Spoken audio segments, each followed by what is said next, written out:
one can post to the WhatsApp or Telegram group the link, that would be nice.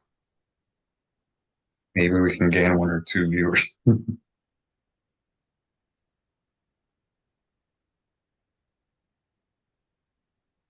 right, we're waiting to see if the tubes will warm up. Okay, it looks like we're live on Facebook. Let me double check YouTube. The tube.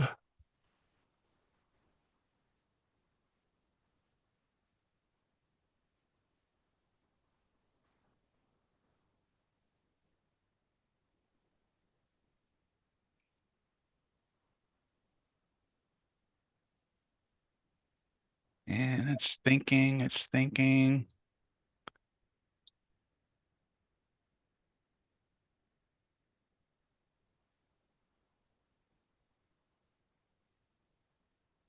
I think we're live on both YouTube and Facebook, at least last I checked.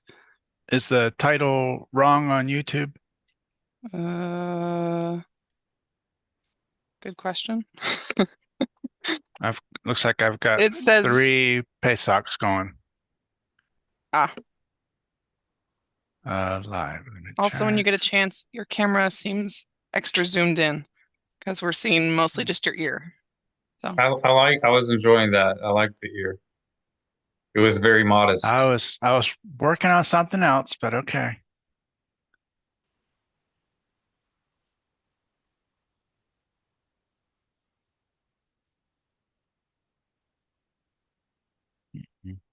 It's at moments like these that I realize couldn't do it without you. Oh, this is fun. So we are live on YouTube under the wrong title. So I can fix that while you get started. And I'll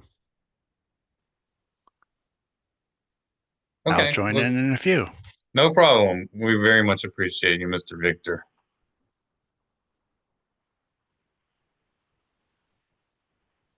Shavuot everybody. This week we will begin our review of the most relevant vocabulary, Hebrew words regarding Passover and all things Passover related.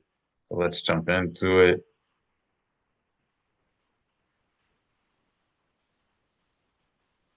Can everybody see my screen?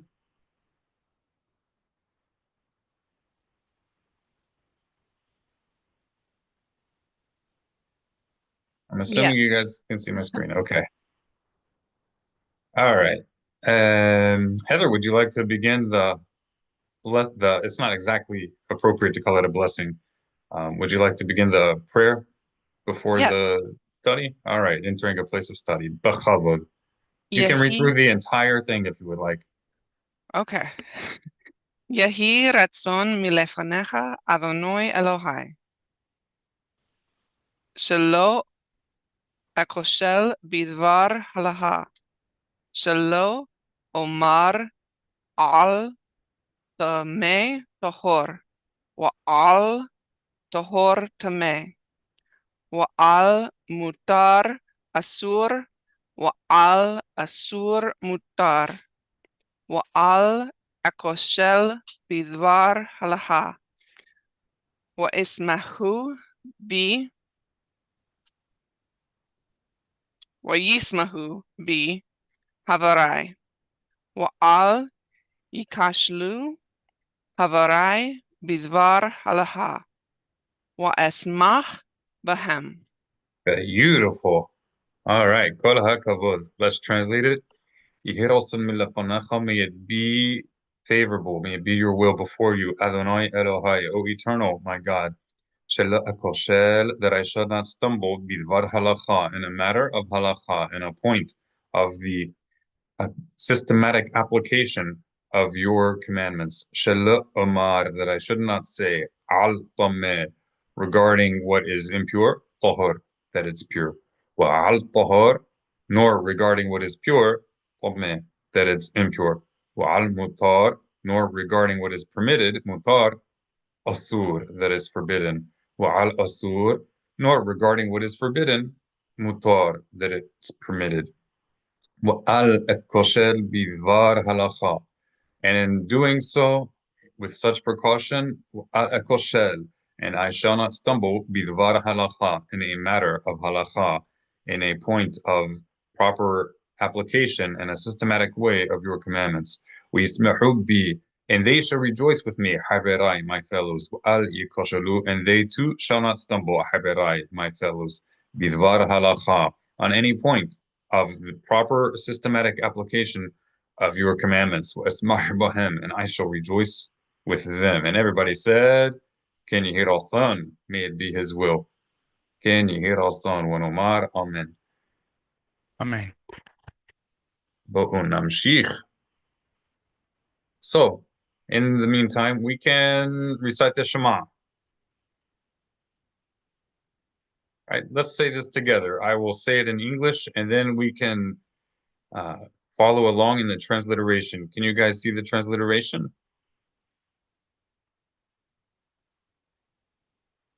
We're not going to do the entire Shema, just the first little section of the three. All right.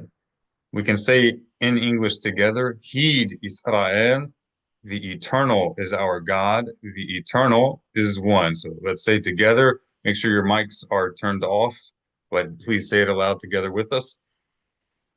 Shema Yisrael, Adonai Eloheinu, Adonai Echad.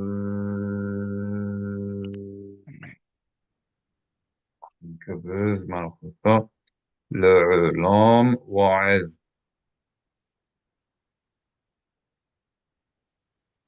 Follow along in the transliteration or in the Hebrew. ואהבת את אדוני אלוהיך בכל לבבך ובכל נפשך ובכל מאודיך.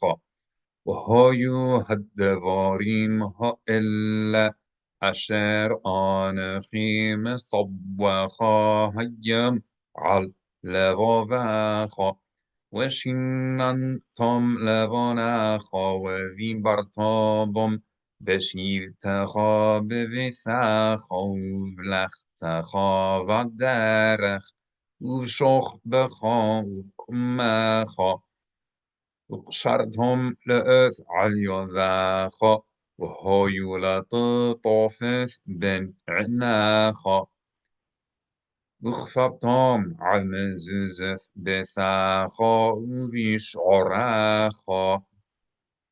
All right. So before we forget, it is the month of Nisan. So we have up until halfway through the month to say the blessing to the Creator for his renewing of the moon, right? You can find that in pretty much any Sidur, any prayer book of traditional classical Judaism of any stream or variety. We will not go through that right now. Also, please remember to distinguish between the Sabbath day and the new week if you have not already done so. You can also find this in any traditional prayer book associated with any of the historical people of Israel. This is a Torah commandment. It is a direct command by God. It's understood by the sages of Israel in the words of the Ten Commandments itself, where it says you should remember the Sabbath day.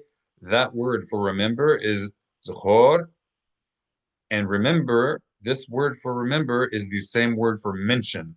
So how do we remember the Sabbath day and sanctify it? By mentioning its sanctity at its beginning to demark its beginning at the end of the week, and by mentioning its sanctity at the conclusion of the Sabbath.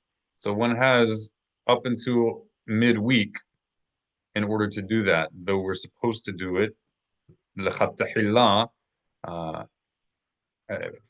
from the outset at the appearance of 3 medium-sized stars Saturday night. All right. So that's every week. Now, this is the month of Nisan, what is called, after the first major exile. We adopted some of the names of the Mediterranean months, not Mediterranean, Mesopotamian names for the months. but in the Torah, God commands it as the first of months.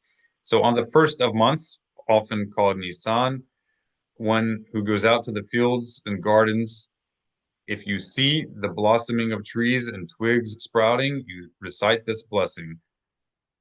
I will recite it for you guys, and then we will translate. So please feel free to write this down. And then when you go outside, if you see any trees budding, remember this, and you can recite this praise to God according to the tradition of the sons of the prophets. Repeat after me with your mics off, please.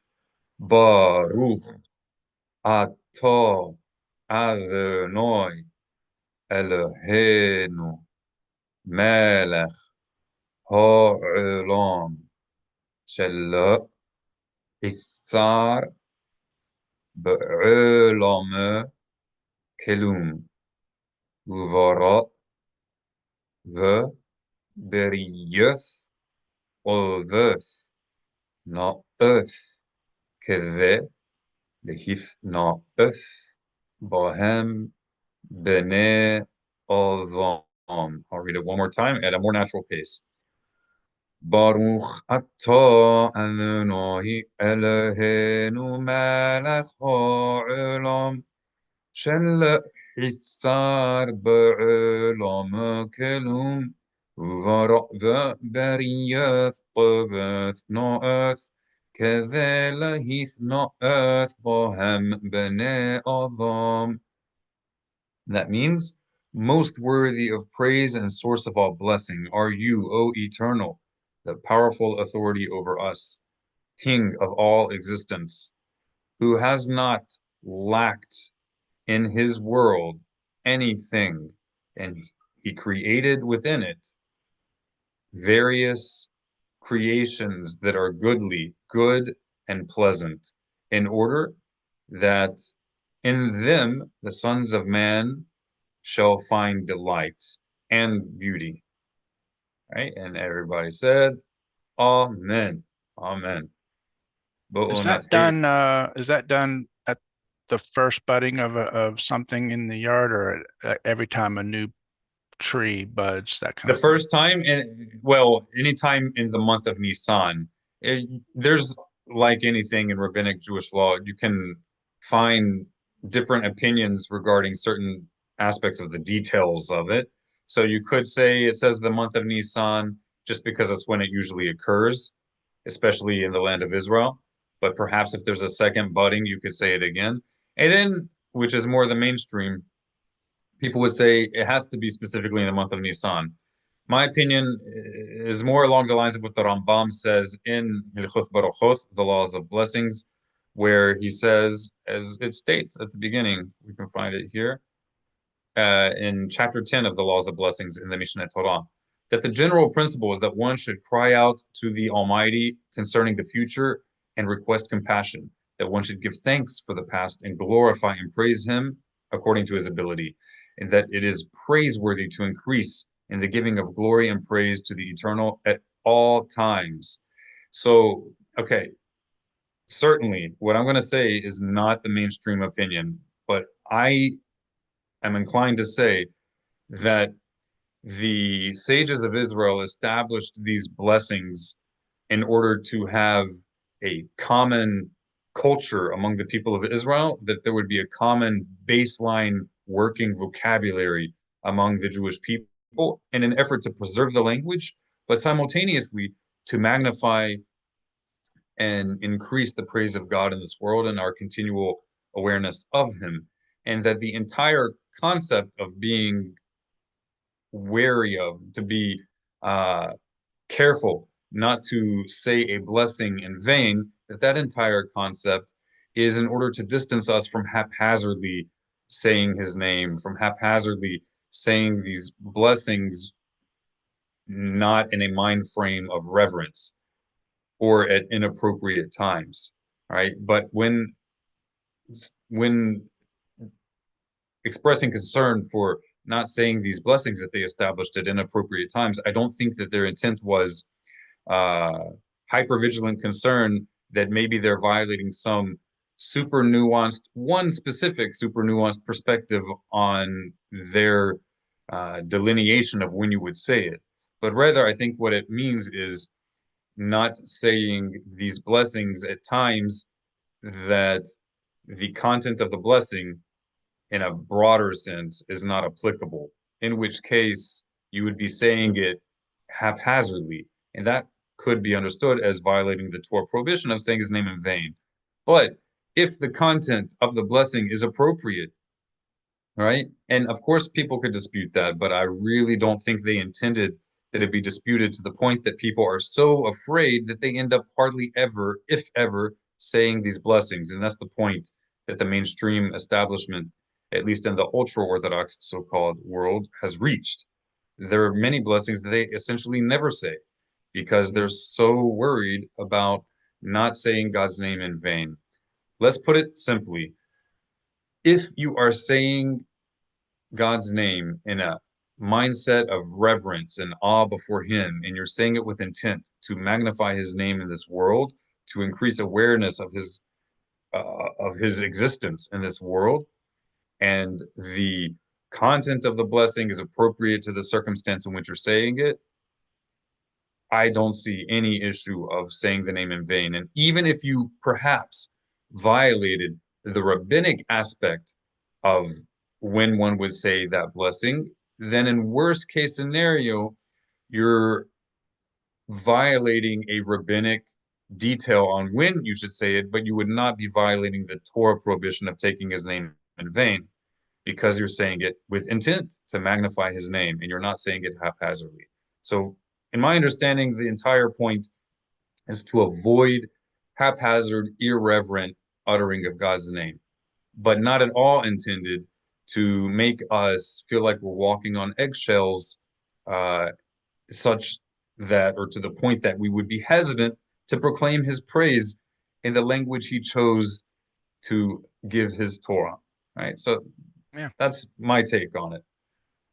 makes sense. All right. So So in intention that, is go intention ahead. is big part of it, and this it's more of an obligation on Nissan. It's maybe beautiful if your intention is good the rest of the year. I think it's very likely that had they been living in an environment where there are, or at least awareness of what's called rebloomings or multiple multi-seasonal blooms, that they may have mentioned that for any time it's blooming.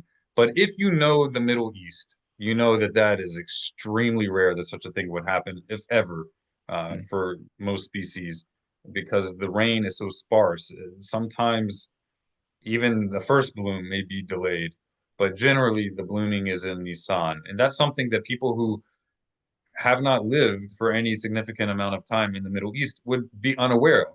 They may say, oh, it says the month of Nisan, so it has to specifically be in the month of Nisan. But if you live there, you know that that's just when it happens. You know, it doesn't happen any other time, generally speaking. All right. Any other questions regarding that before we move on? Just another point. You said earlier to do the Rosh Kodesh blessing by Yes. midweek. I think you meant by mid-month, and Yes, I uh, meant by mid-month. Thank you and for you do it correcting. every month, not every week. Absolutely. All right. Absolutely. Yeah, very much appreciate that. You guys don't be afraid to correct me. I certainly make mistakes. Sometimes I make mistakes, and if I have it pointed out, I immediately know that was a mistake. Other times I might make a mistake thinking that is correct. So, uh, learning with us here at the Mishnah Walk or under any rabbi or any teacher does not absolve you of your personal responsibility to confirm things. Uh, consider us, relatively speaking, experienced guides, but certainly no authority and no infallible authority in and of ourselves. All right, so here you can find the new moon blessing in the Hebrew Ways of Torah Sidur on page 86. Okay, and you can also find it in any mainstream Jewish prayer book. You can say this up to a halfway point of the month, but one should say it the first time you see the moon reappearing. And for those who may assume, yes, we're aware that the mainstream practice is not to say it when you first see it. That is based on post-Talmudic, in fact, post-Zohar influence. So for those who want to uphold the words of our sages in the most authentic way, historically authentic way, please say this blessing at your first chance upon seeing the renewal of the moon. Yalla bo'u namshich. We are in the beginning of the Mishneh Torah, so please know where you can always find this anytime during the week if you would like to review the 613 everlasting commandments of God that are the unchanging, the immutable stipulations and conditions of God's everlasting covenant with the people of Israel. Okay, so at the beginning of Mishneh Torah, we are in the restrictive commandments, the prohibitive commandments. Heather, correct me if I'm wrong. We're on number 217. I believe that's correct. All right, we'll go with your hunch. You know as good as anyone else. All right. Yalla bo'u nathil. Mi haba batur. Who's next in line?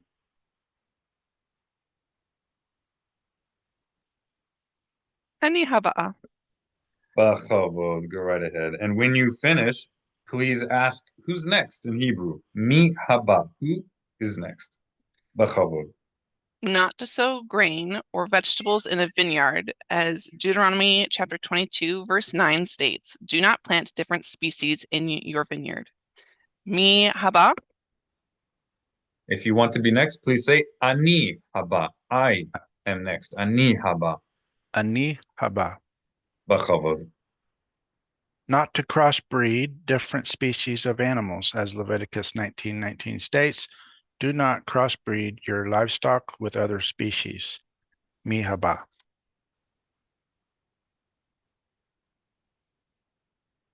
Anyone who would like to read, please say ani, I, haba. The next. Ani haba.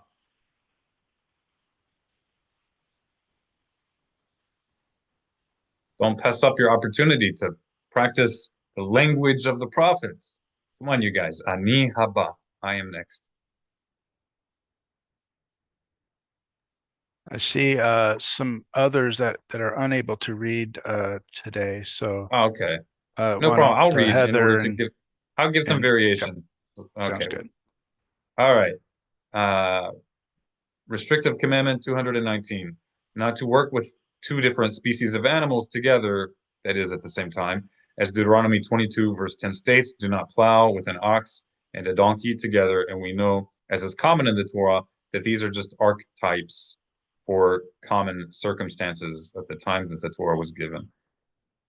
Mi haba, Ani haba'a. b'chavod. Not to muzzle an ox while it is working with produce from which it would eat and derive benefit, as Deuteronomy chapter 25, verse 4 states, do not muzzle an ox while it is treading grain. Mi haba. Kol hakavod. Ani haba. B'chavod. Not to cultivate the land in the seventh year, as Leviticus 25:4 states, do not sow your field. Mi haba. Ani haba. Not to cultivate trees in the seventh year, as Leviticus continues. Do not prune your vineyard. Miswa haba'a. Next commandment. Miswa haba'a. Not to reap crops that grow on their own in the seventh year in the same manner as in an ordinary year. As Leviticus chapter 25, verse 5 states, do not reap the crops of your harvest that grow on their own. Now Mi you can haba. say miswa haba'a. Next commandment. Miswa haba'a. Ur sheli Yפה, 224. Habibi. High five. Not to reap fruit that grows on trees in the seventh year in the same manner as in an ordinary year. As in the same manner, question mark, as Leviticus continues, and do not gather the grape of your vines from which you must abstain. And the prophet Claire. said, Miswa haba'a. all right. In the ordinary way, can you quickly touch that?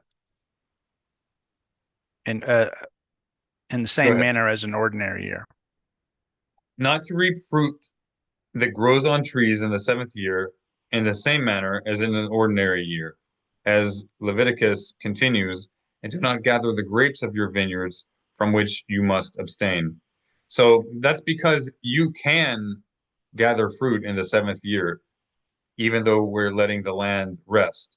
But there are limits on how you do it, okay? And not everybody can do it, but even those who can do it, they're not supposed to do it in a way as if like they're gathering all of the produce.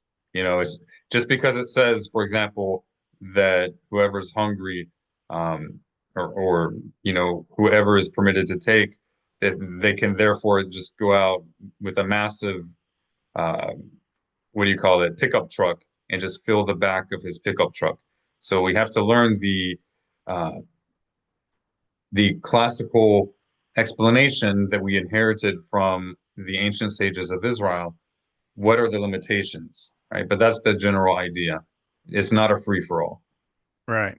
So instead of a big harvest with lugs and sickles and tools, Yeah, you can go eat your cluster of grapes off of the right. It's not plant. just that the owner of the field can't harvest it. Nobody can harvest it in that sort of a manner, right? And there are limits to it. All right. So, tur sheni. Not to do agricultural work, whether with land or trees in the Jubilee year, Hayovel, Shanat Hayovel. As Leviticus chapter 25, verse 11 states, do not sow. Tur shelmi, turn of who? Tur, turn shel of me. Tur shelmi, Tur shali. b'chavod. Not to reap crops that grow on their own in the Jubilee year in the same manner as in an ordinary year. As Leviticus states, do not harvest the crops which grow on their own. Right? Again, harvest. It's not saying you can't eat. It's saying don't harvest. So these have specific connotations. All right. And what do you say? What does the prophetess declare? Miswa haba'ah. Tur sheli. 227, not to reap the fruit of the Jubilee year in the same manner as in an ordinary year, as Leviticus continues. Do not gather the grapes of your vines from which you must abstain. Didn't I already read this one? Come again? Didn't I just read this one? It was slightly different. I see. Yeah. And now you can ask, whose turn is it? Shel mi hatur. Shel mi, of who? Hatur, the turn. Shel mi hatur. Shel mi hatur. Hatur hu sheli. The turn is mine. Hatur hu sheli. Not to sell a field in Eretz Israel, in the land of Israel, in perpetuity. That means not to sell a land forever, to be someone's forever. As Leviticus chapter 25, verse 23 states, do not make a permanent sale of the land. And this should have practical applications to a proper Jewish government, even in the modern era, even if we do not have a temple standing or a great Sanhedrin. This has implications to a righteous government, right?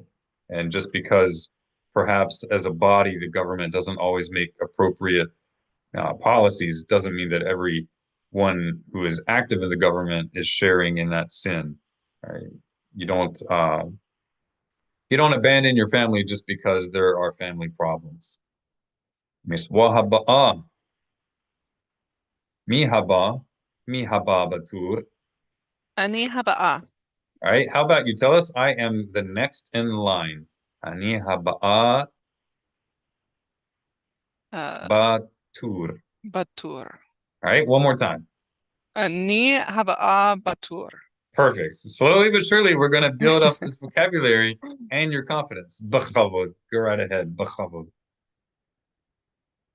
Not to change the purpose of the open areas and fields granted to the Levites, as Leviticus chapter 25, verse 34 states, the fields of the open areas surrounding their cities shall not be sold. According to the oral tradition, we have learned that this verse is a prohibition against changing the purpose for which these lands are used. All right. And you can ask, who is next in line? Mi ha ba ba Tur. Mi haba batur. Mi haba batur. Whoever wants to reply can say ani haba Ani batur. haba batur. Yeah, ba is in the. Ani haba batur. One more time. Od pa'am. Ani haba batur. Perfect. Perfect. Bakhabul. Not to forsake the Levites, as Deuteronomy 12:19 states, be very careful not to abandon the Levite. Rather, we must give them the portions they are due and rejoice with them on each of the festivals. And we see a common theme here that the Almighty, in the giving of his wise commandments, has established various opportunities for the regular folk of the nation, and indeed people of all nations, for he declares this house, a house of prayer for all nations, that they will have proximity to the greatest scholars of the people of Israel and of humanity, the Khatahila, in an ideal circumstance, in an ideal situation. Right? So there is not an apartheid of the wise priestly class from the regular folk, but rather it's not that there is no distinction. There's certainly distinction, but not a separation of social interaction, so long as the interaction is with respect, right? And so the festivals are a beautiful example of that, and it is a way in which the Torah, God's wise guidance, will go out from Jerusalem into the ends of the earth, not intended to be a lamp hidden under a basket, as it were, right? But rather, it's intended to be shared with the entire world and not just held as a treasure that one keeps to himself. All right, so that concludes the reading of the terse review of the 613 everlasting components of God's everlasting covenant with his people Israel. Now we are going to Sefer HaMisworth. Mr. Victor, Maze Sefer HaMisworth. Maze, what is this? Maze Sefer HaMisworth. This is slightly expanded, one or two paragraphs of what we were just reading, which was very concise. This is expanding a little bit. Okay. And we're only going to read one such. We're not going to go through all of them unless it's, really, really terse, then we might do one or two. Bachavod, Tur Shalcha, your turn. Tur Shalcha. This is that the priests were commanded to become impure for the relatives that are mentioned in the Torah, since on account of Scripture preventing them from becoming impure for their glory, yet allowing them to become impure for their relatives, they perhaps would think that the option is theirs. If they want to become impure, they become impure. If they do not want, they do not become impure. Hence, he made a decree upon them and made it obligatory upon them. And that is his, may he be exalted and may his name be blessed, saying, for her he shall defile himself. Leviticus 21:3. That This is is to to say, that is to say, for his sister. And the language of the Sifra, Emor section 212 is, for her he shall defile himself. It is a commandment. If he does not want to become impure, we force him to become impure. And it happened with Joseph the priest, whose wife died on the eve of Pesach, and he did not wish to become impure for her, but the sages pushed him and made him do so against his will. And this is actually the commandment of mourning, meaning that an Israelite is obligated to mourn for his relatives. That is, the 6 dead relations about which he is commanded. the 6 dead And relatives would probably be a better, expounding there. Okay. And to strengthen this obligation, he explained it with a priest for whom impurity is prohibited, that he must become impure regardless, so that the law of mourning not be uprooted. And it has already been explained that the obligation of mourning is a positive commandment, however, only on the first day, whereas the rest is rabbinic. And in the explanation, they said in Moed Katan 14b, he does not observe mourning on the festival. If the mourning is from before, the positive commandment of the many pushes off the positive commandment of an individual. Behold, it has been made clear to you that the obligation of mourning is a positive commandment. However, only on the first day, whereas the rest is rabbinic. And even a priest is obligated to observe mourning on the first day and become impure for his relatives. Understand this, and the regulations of the commandment have already been explained in Tractate Berchot, in Ketuvot, and the Sifra, Parashat Emor, and Emor. And women are not obligated in this. That one be obligated to become impure for one's relatives.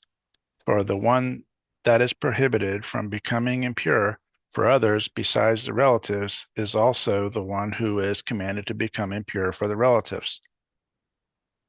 Whereas women of the priestly order who were not prohibited from becoming impure with a corpse, as will be explained in its place, Sefer HaMitzvot, Negative Commandments 166, were likewise not commanded to become impure, but they do practice mourning and are permitted to become impure. And know this, see Parshat Emor, Yeah. Mishneh Torah, Morning 1. Yeah, fair. That was a lengthy one. Mhm. All right. This Miswa teaches us a very, very important universal principle of Torah and just human behavior in general. Does anything come to mind to anyone who was listening to that? Any universal principles that may be gleaned from it?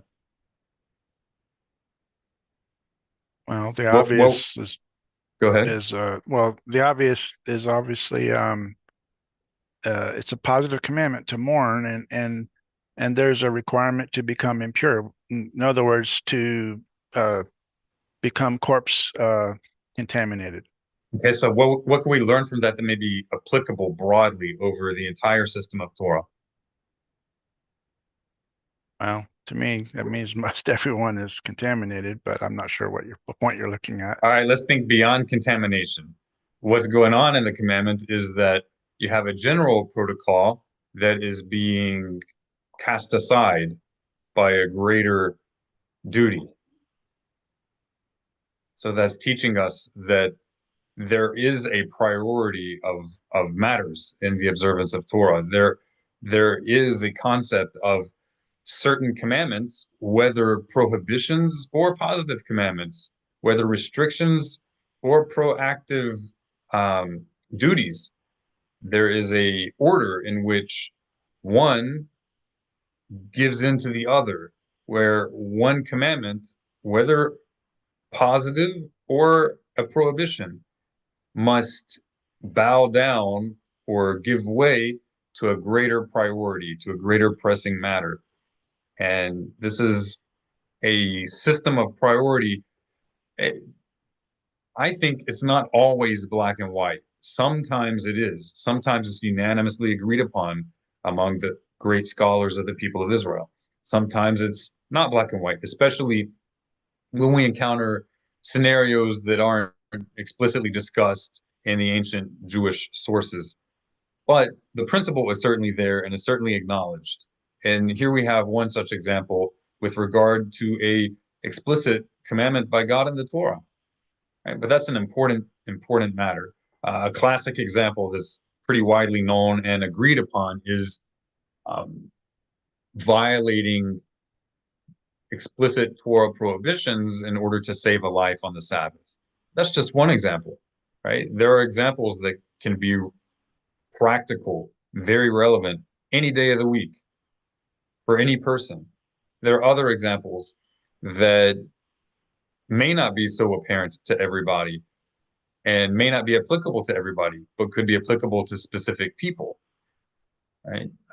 Such as an individual who is suffering from a certain ailment or a certain nutrient deficiency that could cause them great suffering or long-term damage or, heaven forbid, even death, unless he partake of a particular substance, let's say pig, for example, just giving an example because it's like an archetype of forbidden substances. And if he doesn't eat of it, he may die. In that case, what should he do? Is he being a big tzaddik? Is he being a big saint if he refuses to eat of the pig just because it's a Torah prohibition, but not partaking of it would lead to his inevitable death and the negligence of the family that he's commanded to support and defend? What takes priority? Is he going to be the saint? Is he going to be the praiseworthy servant of God if he allows his family to be given over to the uncertainty of life because he chose to die rather than uphold the divine obligation to protect them, even though that means he will need to eat a pig? Again, just an archetype, just an example. Or will he be the saint if he eats the pig, not because he delights in eating it, but for the sake of God's commandments? He would Will he be guilty. wicked? Will he be wicked if he refuses to eat the pig? Well, will he be guilty of one of the 10 commands? Murder, Potentially. potentially. That applies to yourself. Right. Yes. Yeah. If you don't save your own life, you could be guilty of murder. Right. Yeah. It may be inadvertent. It may be Sure. like manslaughter, but it's forbidden. That's included in the prohibition. Absolutely. All right. Yalla, bo namshich. That's a can of worms that could go on for a long time. It's interesting, but it's not the topic of today. So today is, drum roll, please,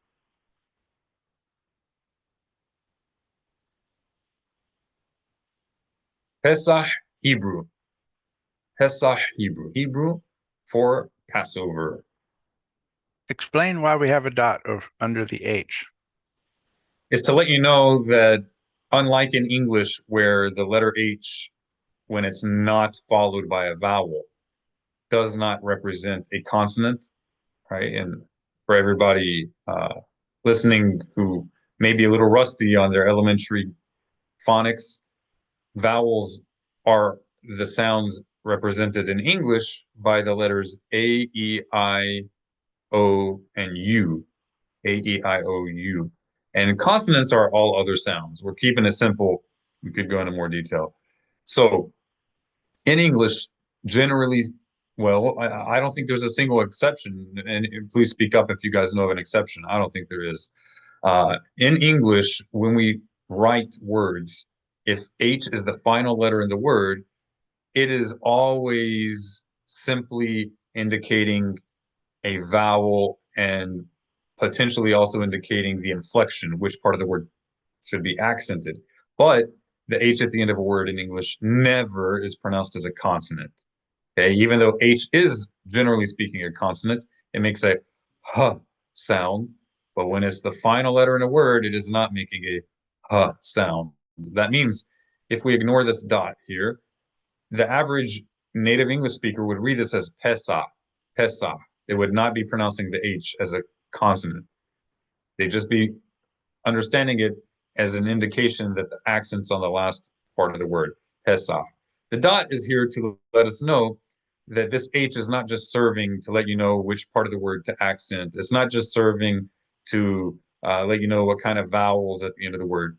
The dot is here to let us know that here it is in fact a consonant, and it's representing the Hebrew letter Het. Why don't we just put a CH?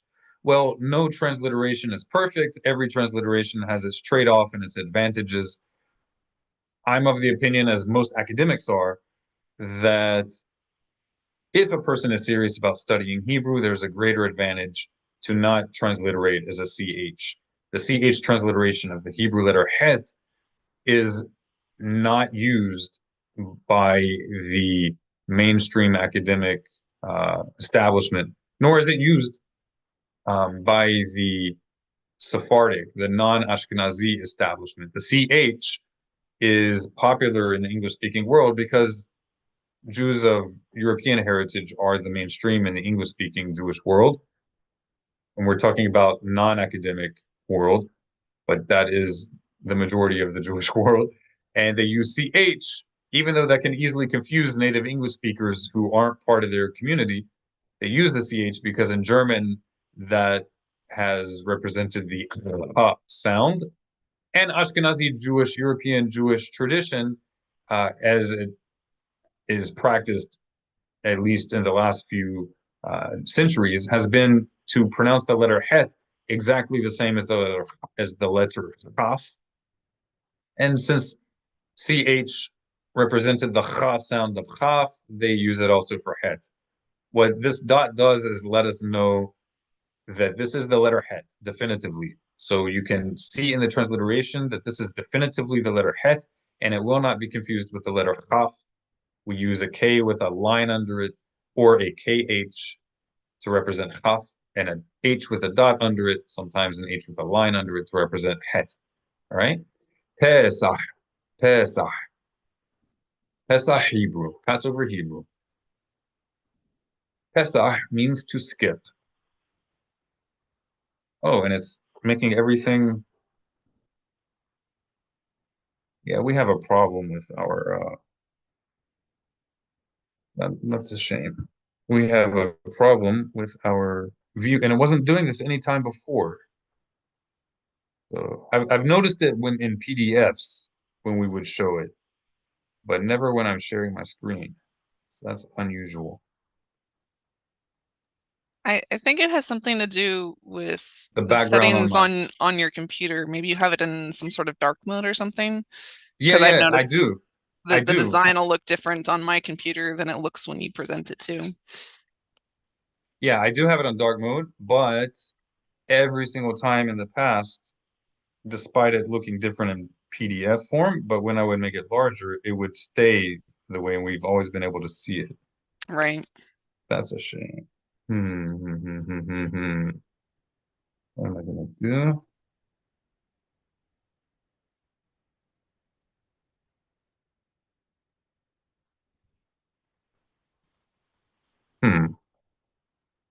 I don't know how to get around this.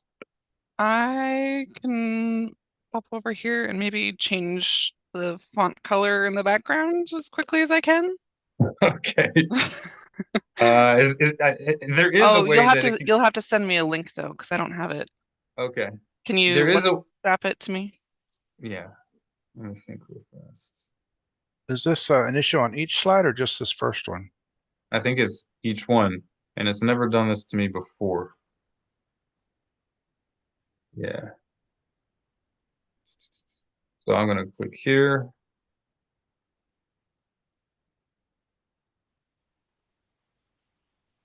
I think if you exit this out and then hit share in the upper right Oh, and then copy link.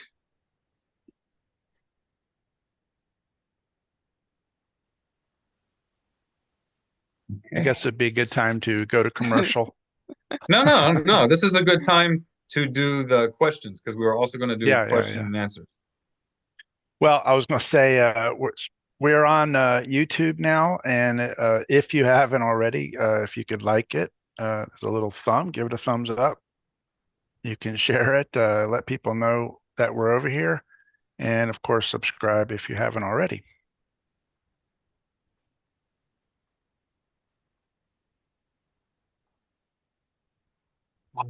Can I ask a question? Absolutely. So Pesach falls, I believe it starts on Saturday night. Sunday will also be what was the first day essentially. And then Monday as well. It's an observed day. So my question is, do we keep it's like a Sabbath day, but is it in every aspect, meaning no work, no lights, no none of the other stuff, except I believe cooking is permitted on, for example, on Sunday, or is it not? Excellent question. Let's break it up into two parts. Your first question is it like the Sabbath in every, like a weekday Sabbath in every respect? And the answer to that is no. It is in many respects like a weekday Sabbath, but certainly not in every respect. So generally speaking, all of the restrictions on melachot prohibited creative activity, put it simply, that are restricted on the Sabbath are also restricted on the biblically mandated, the divine, not biblically, the Torah divine holidays, those holidays that are directly commanded by God, as opposed to Purim, for example, which is not directly commanded by God. So all of those malachot, all those forbidden activities that are considered Torah derived are forbidden also on the divinely commanded holidays, with the exception of Rosh Chodesh, okay, with the exception of the new moon. But when it comes to Passover, when it comes to Shavuot, when it comes to Sukkot, Rosh Hashanah, Yom Kippurim, all of these are like Shabbat, except with regard to the penalties for their violation, and also except with regard to carrying or transferring, okay, from one domain to another, and except with regard to cooking. And not only is it that cooking is allowed, but everything necessary for the cooking is allowed. That means even slaughter. So whereas you certainly cannot slaughter an animal on a regular weekday, Shabbat, but you can slaughter an animal on the holy day itself. The reason is, I mean, this is not the only reason, but one of the reasons is because it's the rejoicing in that holiday is a major component of its observance, and that's part of the joy of that holiday is fresh meat for avid meat eaters. I mean, those among us who may not be big connoisseurs of meat may not understand that, but that's part of the idea. It's not the only idea, right?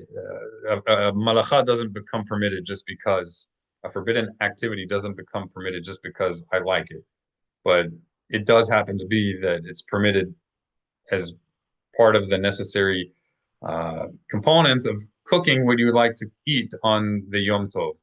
And these biblical Torah mandated holidays are often called and normally called in rabbinic lingo Yom Tov, just that everybody know, Yom Tov. That literally means a good day.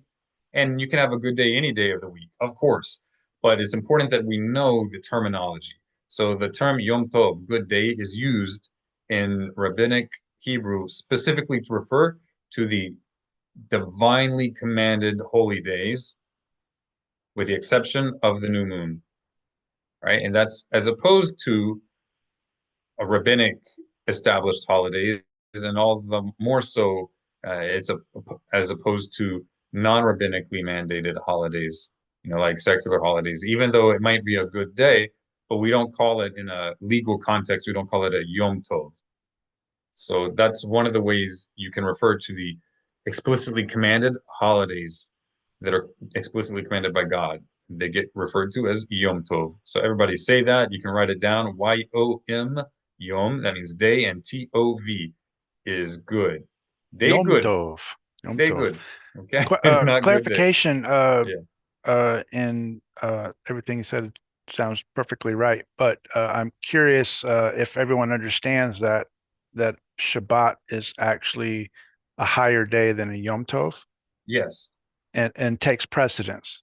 absolutely. So the cooking of Saturday night's Passover meal is to be done prior to the evening. So yeah, absolutely. There is a important distinction also to be made with regard to fire. We're not allowed to kindle a fire on Yom Tov. That means whether it's the first and last day of Passover from the Torah, right? Or whether it's Shavuot, Pentecost, whether it's Sukkot, whether it's Yom Teruah or Rosh Hashanah, or whether it's Yom Kippurim. We're not allowed to kindle a fire. However, unlike on Shabbat, we can transfer a flame. Okay? And you can also, unlike Shabbat, you can cook with a flame and heat derived from a flame on Yom Tov. That includes on Passover. And when we say Passover, we're not talking about the entirety of the Feast of Unleavened Bread. We're talking about specifically the first and the last days. Okay, the first Is day this and last day where from the Torah. long burning candles come into place? Yeah, absolutely. Can you Absolutely. explain that quickly? Because you can still, so on Shabbat, people usually use a candle at the beginning, and the purpose of that is fundamentally different from the purpose of the Yom Tov candle that you may be familiar with. On Shabbat, the purpose of the candle that's lit before Shabbat, that should be lit before sunset, is in order that there be an atmosphere of joy in the house, that people not be sitting around in dark, because historically they didn't have electrical appliances, electrical light fixtures. It's funny how when you rub your nose, it kind of transfers like a yawn. That's so funny. I promise not to pick my nose. Okay. I don't promise, but I won't do it. I'm just kidding. I will, cut. I will wash my hand. So, what were we talking about? So on Transfer Shabbat, candles. yeah, on Shabbat, you can't kindle a fire. You can't cook with a fire. So even if the flame is already lit before Shabbat, you're not allowed. It's considered a violation of the Torah. You're not allowed to cook with a fire or heat that's derived from a flame fire. How do you say that you're not allowed to benefit from that particular flame, the Shabbat Benefit is flame? not a good word to use because we Okay. do benefit from it. We're not allowed to cook Outside from of looking at it, and yeah, and any other way. How you would you don't? It's not good to use the word benefit. You can't cook with it. Mhm. Okay. There's more than one thing you can do with a flame aside from cooking. You can benefit from it in that you just enjoy its light. You can benefit from it in that you can use it to know where to get around in your house. You can You carry can it around? no. That's what I meant. Okay. Okay. You can benefit from it in that it's causing warmth, Mhm. but yeah, you shouldn't move it around. That's true. That's not a Torah prohibition. That's not a Torah restriction. From the Torah, you're allowed to move a flame around on Shabbat. By rabbinic decree, we're not allowed to move it around. Right? And again, that's anyway. So that's on Shabbat. On Yom Tov, such as the first and last days of Passover, you can move a flame around. Okay? We're not supposed to make we're not supposed to, although you can cook, we're supposed to do what's called you have to make a certain, it was called Eruv Tavshilin, but this is too nuanced to go into it right now. But an Eruv Tavshilin is something that was created by rabbinic decree in order to help us keep in mind certain important principles when it comes to cooking on Yom Tov. So, for example, although cooking is allowed on Yom Tov, i.e., the first and last days of Passover, although cooking is allowed and it's encouraged because people like to eat fresh food, but this isn't a license to be cooking more than you know you will need intentionally, right? If you cook more than you need by happenstance, it's not an issue. That's fine. But we're not to cook more than we know we will need and thereby end up cooking and doing things on Yom Tov for days that are not Yom Tov, right? So even though you can cook on the first day of Passover, that's not a license to be cooking in preparation for the weekday, right? Yeah. Now on the Friday, cook all you want. That's fine. You can cook for the week, I guess. But the meal should be more set apart. Yeah, is that right? Definitely. Now also on Shabbat, it's important to note, and frankly, the majority of rabbis do not know this somehow. I don't know. But it states explicitly in the words of our sages and the Talmudic literature and in the codes of Jewish law, in the Shulchan Aruch and the Mishneh Torah. It's very clear that the Torah prohibition of cooking is not broad. It's not broad, it's specific. It's specific to cooking with a flame of actual fire or heat derived from fire. That's with regard to the Torah prohibition of cooking. And the Torah prohibition of cooking with a fire or heat derived from a fire is specific. It's also limited to cooking with fire or heat derived from a fire, something that is eaten cooked and the cooking was not already done.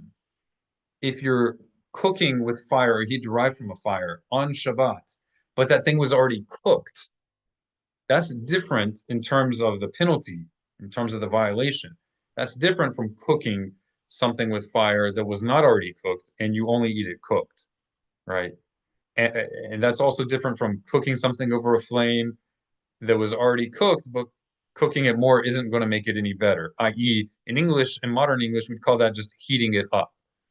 So just heating something up that was already cooked is not the same in terms of violation, even on Shabbat, we're saying. And that's not to say you can heat things up with a fire, but the prohibitions are different. Simply heating something up with a flame on Shabbat, if it was already cooked, and the heating it up doesn't make it even more tasty, it's just making it warm and you don't want to eat it cold, right? That is not a Torah violation, even though it's prohibited. It's prohibited by rabbinic decree.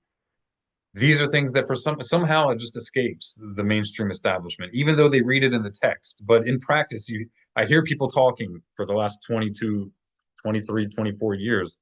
And it's like they read it in the text, and then when they communicate, it just flew out the window. There is no universal prohibition of cooking in the broadest sense of the term on Shabbat. So number one is specifically with fire or heat derived from a fire. And number two, it doesn't include simply warming something up. But the An item warming something, that's go ahead. an item that's going to be cooked is first raw and then it becomes cooked. So Right. it's kind of impossible to cook what has been cooked. It's already cooked. Correct. But you're That's saying just you cooking can in colloquial terminology. you That could might be throw called some cooking. sauce in there and freshen it up and make it tastier, which is The sauce prohibited is also already cooked usually. if it's already cooked. Right. Yeah. Right. This is not licensed to just be doing this kind of a thing. I'm just saying it because if we don't make this distinction, then we're adding to the Torah. And that's what people are often doing, not on purpose, but they're adding to the Torah. Sure. So there are rabbinic restrictions on cooking, even if it's just heating up. But this is only with regard to a flame and heat derived from a flame. What has happened is that in modern times, the Orthodox establishment, especially the ultra-Orthodox establishment, have expanded this beyond just heating up with a flame or heat derived from a flame. They've expanded it to any sort of heating up, and that didn't exist. That didn't exist in the prohibitions of the sages. They didn't. Some will eat cold, is what you're saying. They don't use a black or No, no. warming. They will, but it has to Yeah. have already been activated before Shabbat. Oh, yeah. So there's a lot of conflating between different sources of heat and fire. So Okay. the law is clear that we're talking about a flame. Today, Yes, we very don't clear. cook with flame. Well, people do Generally. still cook with a flame. Some It's have just gas that we have stoves. other, we have a lot of readily available ways of heating things up other than flames, but we use both. So, however, one might say, okay, that's just because they didn't know that there was any other way to heat things up. That's not true. They talk about it explicitly in classical Jewish rabbinic literature. They talk about alternative ways of heating things up on Shabbat other than with a flame. They were Like well hot aware. stones or something. Hot stones that were not heated up by a flame. A hot stone that is heated up in its source of heat with a flame, but the flame is not gone and it's still hot, that's still considered a Torah prohibition of cooking with it. Okay? But you could have a stone that's heated up super hot from the sun. You could have a stone that's heated up really hot from a hot spring. And the sages of Israel talk about this in ancient Jewish literature. That is not a Torah prohibition. And they made a rabbinic restriction on it. And even the rabbinic restriction is limited. Okay, we won't go too much into it, but suffice it to say, anyone who talks about a blanket prohibition of all types of cooking, even heating up something that was already completely cooked, that's sort of cooked to all that was necessary, is someone who either doesn't know what he's talking about, or if he does know what he's talking about, he's not telling you everything and he's making your life harder than it needs to be. Right? It might get flack for that, but so what?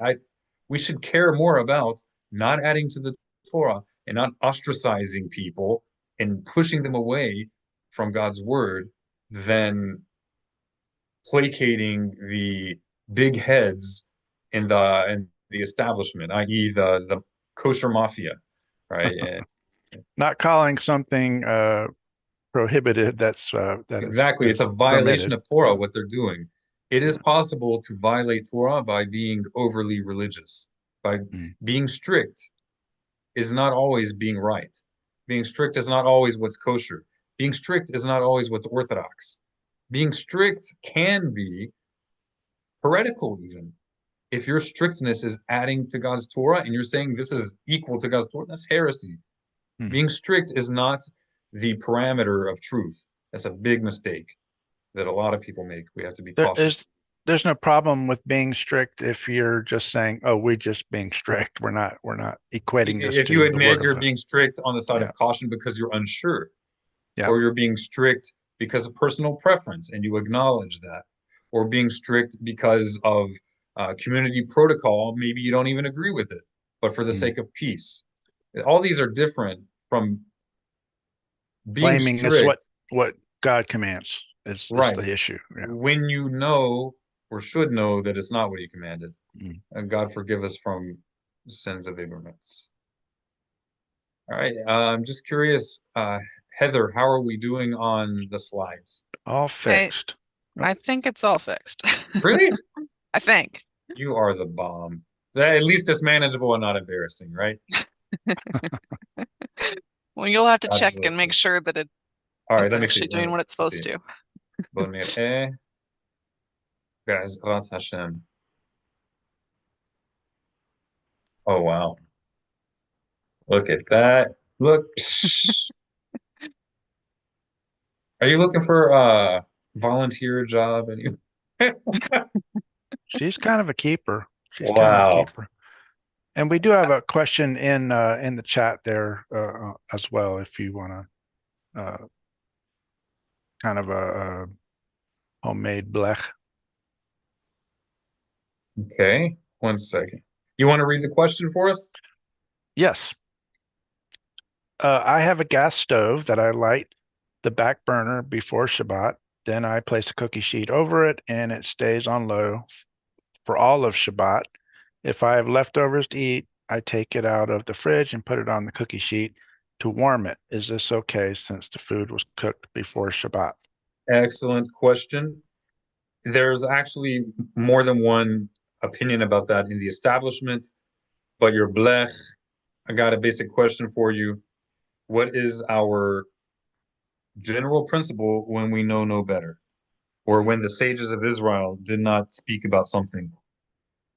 What is the general principle with regard to what is a Torah or concerning what may or may not be a Torah prohibition, as opposed to something that may or may not be a rabbinic prohibition? What is the principle? And this is a principle that we do know from the sages of ancient Israel. What is the principle? Anybody who knows, please speak up. I could say we need to be strict if it's a Torah prohibition, and we Or are lenient. a doubt, if we have a doubt. Or a doubt, yeah. Or lenient if it's the other way around. All right, and is it that that you can be, or that you should be? You should be if there's doubt, if there's not clarity on what it should be. Excellent. Excellent. All right. So I want someone to try to apply that to the question. I can tell you, but it's better that we learn how to think independently. Not that we be every man for himself, but people don't always have access to a Torah scholar to ask. So we should become Torah scholars, men and women alike, if it's within your ability. And for most of us in this modern era, it is. So how would we apply that?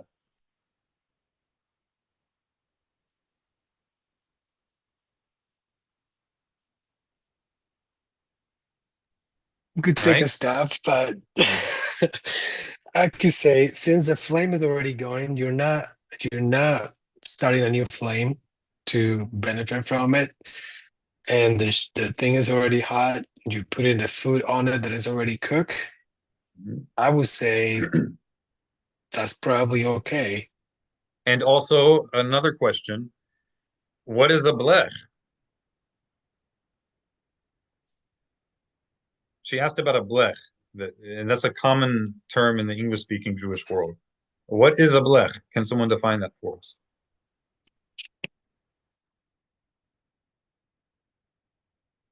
It's like a warming tray, Okay, some is it low over a heat. campfire? Is it over a campfire? What is it? In this case, it's over a gas stove that's on very low, that's kept Okay, on. so if it's over an actual flame, then it has to be treated with regard to the concerning the laws for actual flames. Okay, what if it's over an electrical heater of some sort? You know, like an electrical element, like an electric stove or something like that. Is that a Torah prohibition? No, that one it's not an actual flame causing the heat. It's electrical element. So unless we think that electricity is synonymous with fire, yes, I know electricity can start a fire. Electricity can certainly start a fire. So can a magnifying glass. A magnifying glass isn't fire. Just because two things look the same doesn't mean they are the same. A stick can also start a fire. Electricity is not fire. If it were fire, there's electricity flowing through your walls right now. If it were fire, the insulation covering the wire would melt and your house would go up in flames. If it were fire, you put a electric light in a vacuum, which it usually is in a vacuum, it should not produce light because fire does not produce light in a vacuum. It's literally the opposite of fire. You introduce oxygen into that vacuum and it usually goes out. Hmm. Whereas with fire, you put it in a vacuum, you remove the oxygen and it goes out. So they're behaving oppositely. Also, the sages of Israel, this isn't only modern application with modern knowledge. Somehow, I don't know how, somehow the sages of ancient Israel knew that the sun is not actually fire.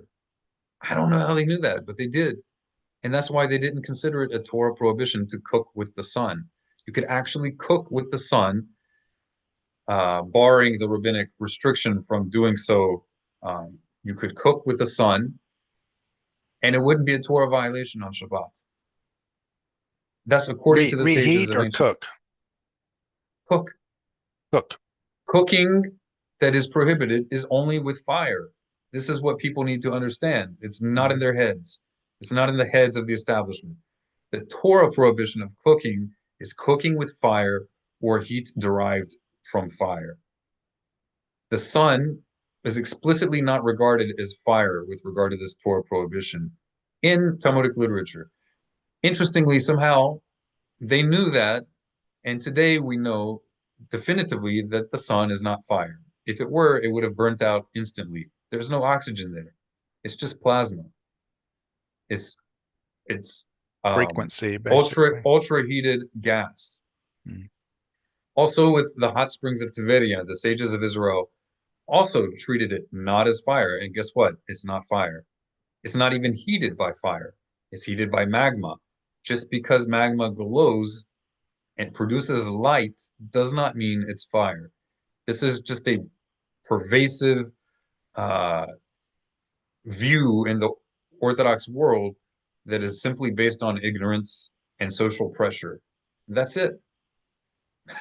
Just because everybody is calling right left and left right doesn't mean they're right.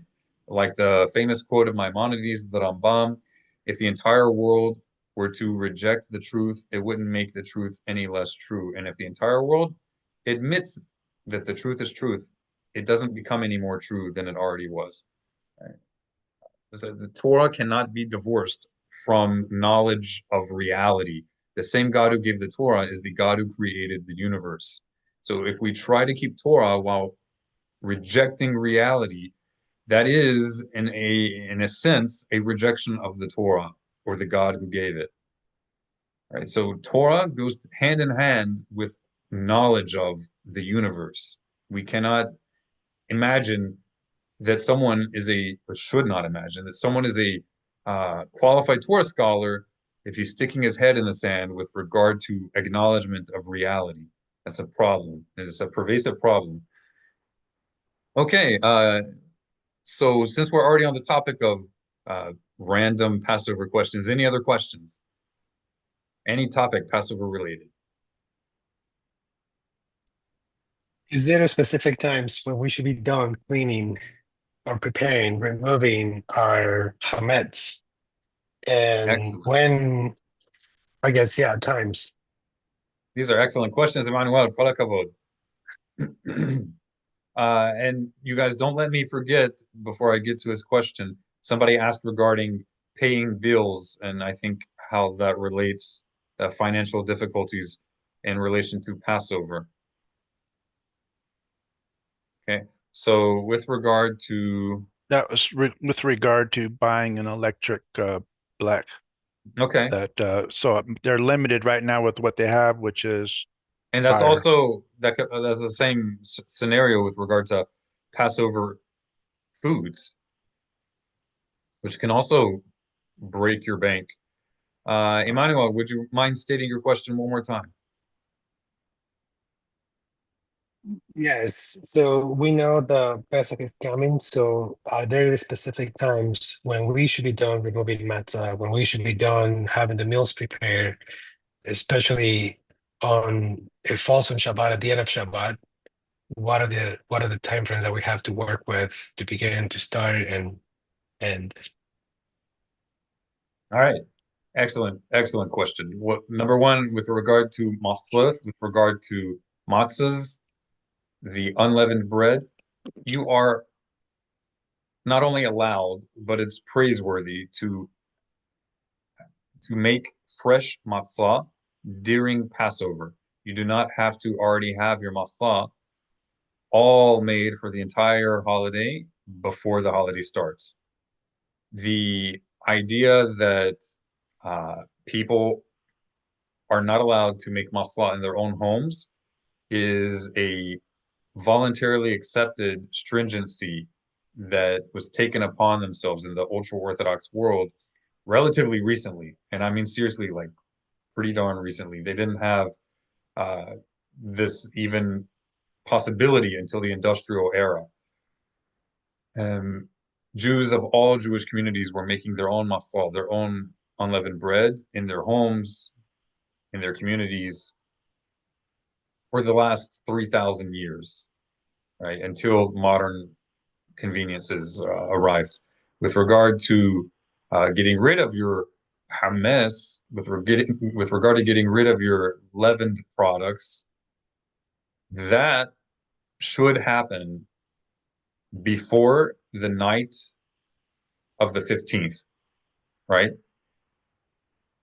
Really, it's supposed to happen from the Torah by midday, before midday of the 14th of the first month, that is the month of Nisan in modern lingo, or post-exile lingo. By rabbinic decree, by the 6th hour, and these are what are called sha'ot zamaniyot, temporal hours. Can someone tell us what is a temporal hour in Hebrew? Sha'a zamanith. Sha'a zamanit. What is a temporal hour? How is that different from conventional hours? When the sages of Israel talk about hours, or you see any time in traditional Jewish literature reference to hours in the day in the context of halakha, what is that talking about? Is it talking about a 60-minute hour, a precise 60-minute hour? What is it talking about?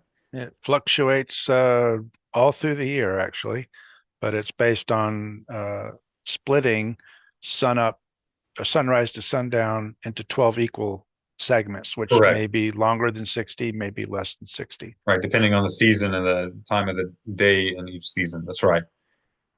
Right, so at the 6th temporal hour of the day, by rabbinic decree, you should already have gotten rid of all your hametz, all of your hametz. If you have hametz that you sold, Well, why are you concerned about it? It's not your hametz, right? It's not your leavened product, right? Just because it's in property that you are renting to someone doesn't mean it's yours. So you don't have to worry about that. The prohibition is only hametz, leavened products that may be in your possession, not on your property, but in your possession. You're not liable if your Catholic grandmother stops in your home and she's eating a cheeseburger and there's a cheeseburger in your home. You are not violating the Torah prohibition, right? In the same way that just because you're eating leavened bread in someone else's home doesn't mean that you're not violating the prohibition of having leavened products in your possession. Just because you're not at your home doesn't mean the leavened product is not in your possession. In your possession means your ownership, any domain of your ownership. Question on that, so let's suppose I put the hametz on my trash can in my property. I can't really burn things where I live. So Okay, that is still part of my property. The but trash it's can not is outside. yours. But it's not yours. If you threw it away Okay. in the manner that you throw away any other object that's usually in your trash can, it's no longer yours. That's what's called hefker, Okay. ownerless. If somebody, no one's upset if someone takes their trash and they just happen to not be the trash man, right? Right. If you're upset that someone took your trash, then it wasn't trash, and there's something wrong with you. You're upset not because they took your object, but because you hate the person that took it. That's so either you have animosity against the person who took it, and the issue wasn't really the object itself, or you didn't really relinquish your ownership of the object. Right? That's called hefker, something that's ownerless. Right? So it's okay that it's in your trash can. If you put it in your trash can because you didn't want the rain to get on it and you didn't want critters to eat it, but you have it in your trash can just to protect it and not with intent that it be taken away, then it's not ownerless. Just covering all my bases here. Okay, you could use the trash can in an atypical way. That's not what we're talking about, of course. You also asked about when. Okay, so it should be burned or just gotten rid of in any way. Generally, just in a general manner, this is usually called the burning of hametz. Even if you're not burning it, it falls under that category of burning the hametz in colloquial terminology, birur hametz. And because we cannot burn and do these things on Shabbat, and Shabbat is the day before Passover this year, that means we need to do this on Erev Shabbat, on the eve of Shabbat, that's Friday. So you need to burn all your hametz by Friday. You can still have some bread left over for hamosi, for the Shabbat meal in the morning, but that's on the condition that you have that meal before the 6th hour. Okay, and that's by rabbinic decree. By Torah decree, you need to finish it all by midday. That's midday, according to what? According to 24 hours of 60 minutes, or midday according to what? The temple clock. Right, that's called temporal hours. Temporal hours. In Hebrew, sha'a zamaniyat, or sha'ot zamaniyat. Yallah, any other questions before we move on to our Hebrew?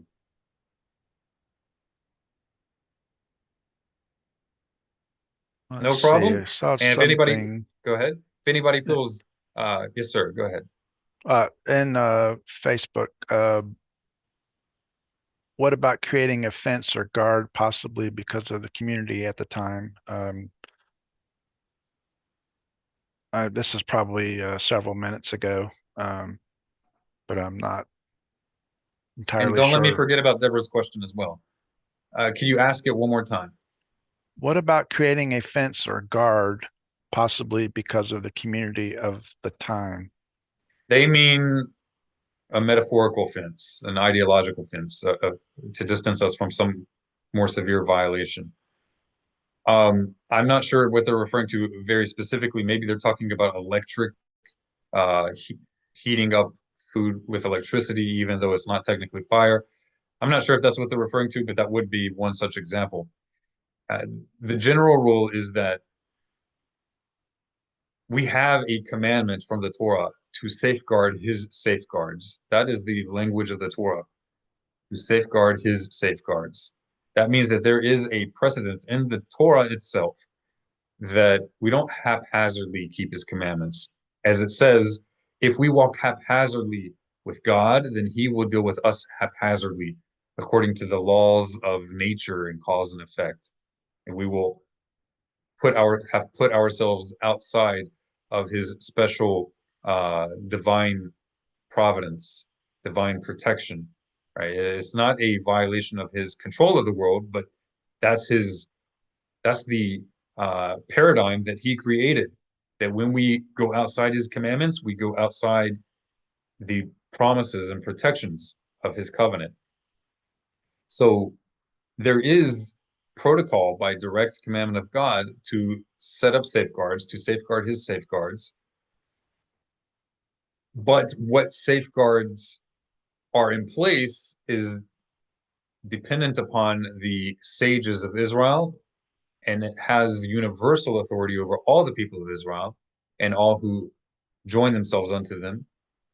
Only when those safeguards are decreed, issued by the great Sanhedrin, the Supreme Council of the people of Israel, when it is located in the place that the Almighty chose. When it's not in the place that the Almighty chose, they have authority to the degree that we as a nation accept it. And that can vary from community to community. When it comes to issues that they never made decrees about, such as modern issues, there is no one single court or rabbi who has what we call halachic authority, legislative or judicial authority over the entire people of Israel. Any rabbi or court that imagines that they have such authority over the entire people of Israel, when the entire people of Israel have not accepted them as their universal authority, such a person who's assumed that authority has essentially usurped the Torah and is a pariah in the people of Israel. And there are people like that. And many of these people do have their own followers. And it's fine that their followers follow them, except in the idea that they have made themselves the king of Israel without Israel having accepted them as king. That verges on heresy. Seriously. That doesn't mean that we should treat them badly. Most people who follow such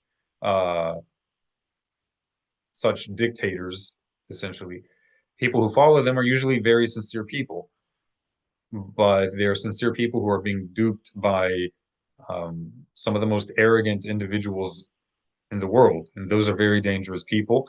They're people who, despite their scholarship, they may be true scholars, but are individuals who are sowing discord and baseless hatred instead of joining the people of Israel together, repairing the breaches and magnifying God's name in peace, with peace. As our sages said, we should be disciples of Aaron, the brother of Moses, pursuing peace and not sowing discord. Such people have no authority. No individual rabbi, neither myself nor the greatest scholar alive today, has independent authority to impose his personal opinion regarding what is the best way to safeguard God's commandments. He can suggest it. He can issue it to his community that has voluntarily accepted him as their guide, but he has no authority to impose it on the entire people of Israel, unless we accept him, or he succeeds to establish a great Sanhedrin, which is tantamount to being accepted by the entire people of Israel, right? Because there's a protocol for that. Okay, with regard to Deborah's question, a concern that many people have about keeping Torah and finances is not just with regard to Passover, it's with all sorts of things. Do I need 6, 9 sets of pans, pots, dishes, eating utensils? Am I a sinner if I'm not rich? Of course not. Of course not. If you have taken upon yourself a rabbi who is leading you in a path that you, in his methodology, are only able to be Torah observant and a decent human being, a decent God-fearing member of the covenant, only if you make a six-figure salary, then I kindly suggest you find another rabbi. It doesn't have to be me. It doesn't have to be the rabbis that I like, but for your own sake and for the sake of the people of Israel, find another rabbi. Because despite anti-Semitic cliches, the majority of the people of Israel, the majority of Jews in the world, even in New York, are not making six-figure salaries. If you got to be rich in order to keep Torah, something ain't right. Somebody's living in a bubble, a financial bubble, and it's going to pop. Yalla, let's move on to Hebrew. Thank you so much, Heather, for helping us with this. Pesach Hebrew, Passover Hebrew. Okay, it doesn't look exactly like it looked when I made it, but beggars can't be choosers. It still looks pretty darn good given our circumstances. Thank you so much, Heather. Who would like to read? Mi roseh likro. Who wants to read? If you want to read, please say ani, I, roseh, want, likro, to read. I want to read. Ani roseh likro. Ani roseh likro. B'chavod. Kol hakavod. Pesach Hebrew. In the merit of four things, Israel was redeemed from Egypt. They did not change their language. Okay, that doesn't mean they didn't learn other languages. It means that they did not neglect their own language. Okay, they held on to their language. They didn't just simply become Egyptians, or in modern lingo, they didn't just simply become citizens of the world. Okay, they were citizens of the world, but they were not simply that. They held on to their identity. All right, so here we have the two standard words used for language in Hebrew. Lashon and Safa. So you can read it together. Hector, I'm just going to let it go. Heather, this time it's Heather. I don't want to get hurt here. Heather, would you like to read? Read our two words for language, the two ways you say language. Everybody, please have a pen and paper or pencil handy. Take notes. How do we say language in Hebrew? What are the two ways? Lashon and Safa.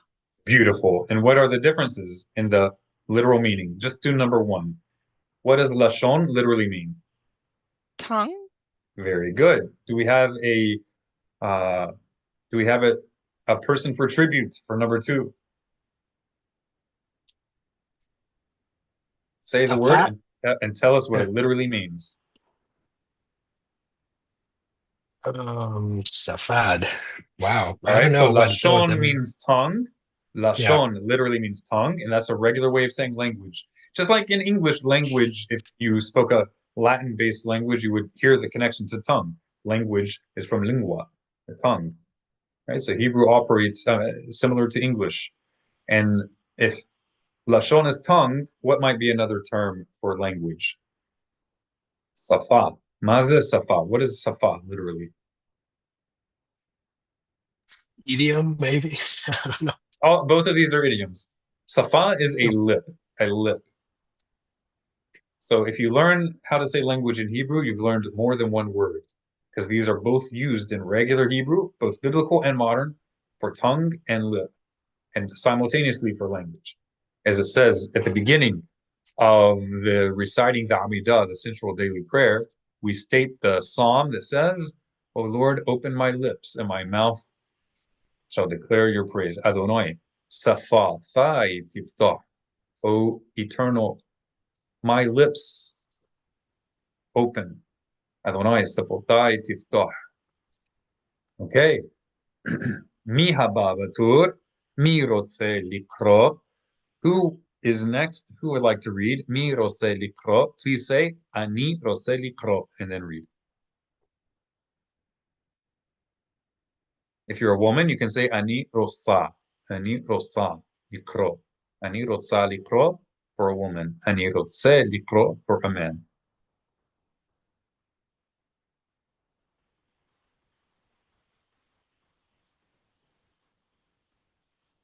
Ani rosa zikro.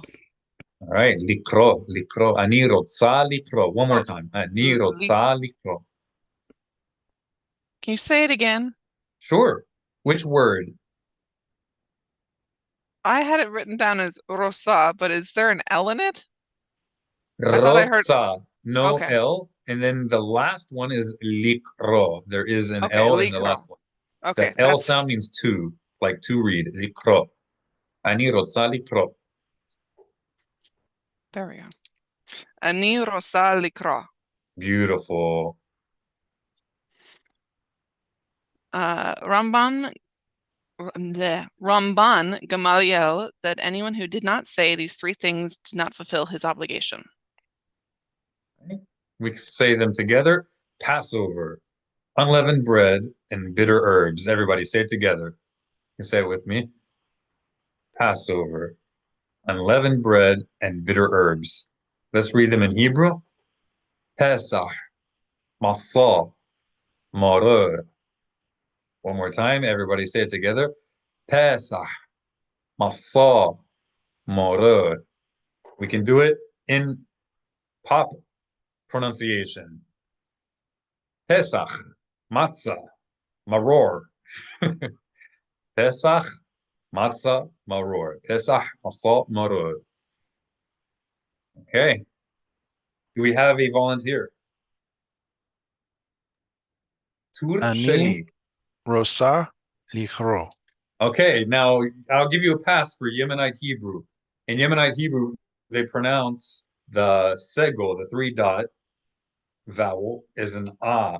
So rosa is actually masculine in Yemenite Hebrew, whereas in modern Hebrew it's feminine because Ah, of the variation of the vowels.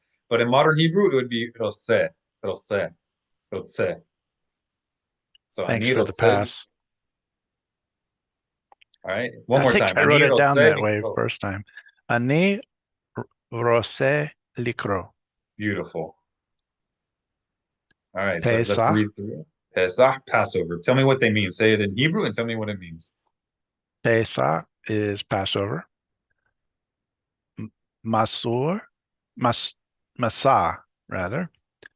Matzah, or All right. the, yeah.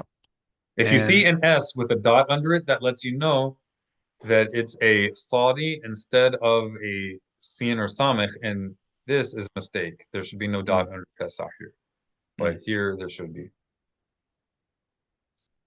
Matzah and Maror Very is good. bitter herb. That's right. So let's say it one more time, read it, and tell us what it means. And it's best, the quicker you guys can transition to reading the Hebrew instead of relying on the transliteration, the less you have to worry about Yosef's little typos.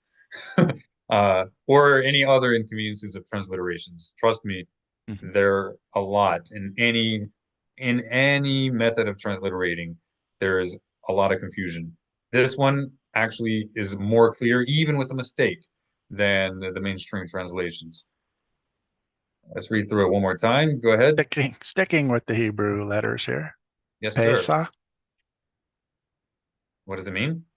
Passover. Matzah is the matzah. It seems What like is the that? same word. Unleavened bread, thank you. And maror is the bitter herb. Very good.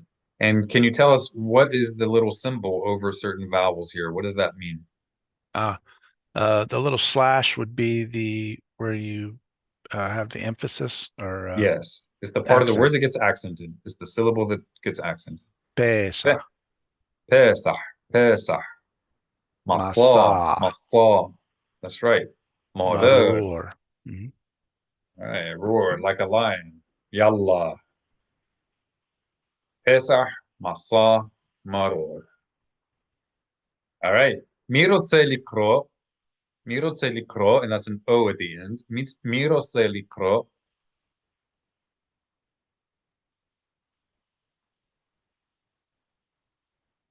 Who wants to read?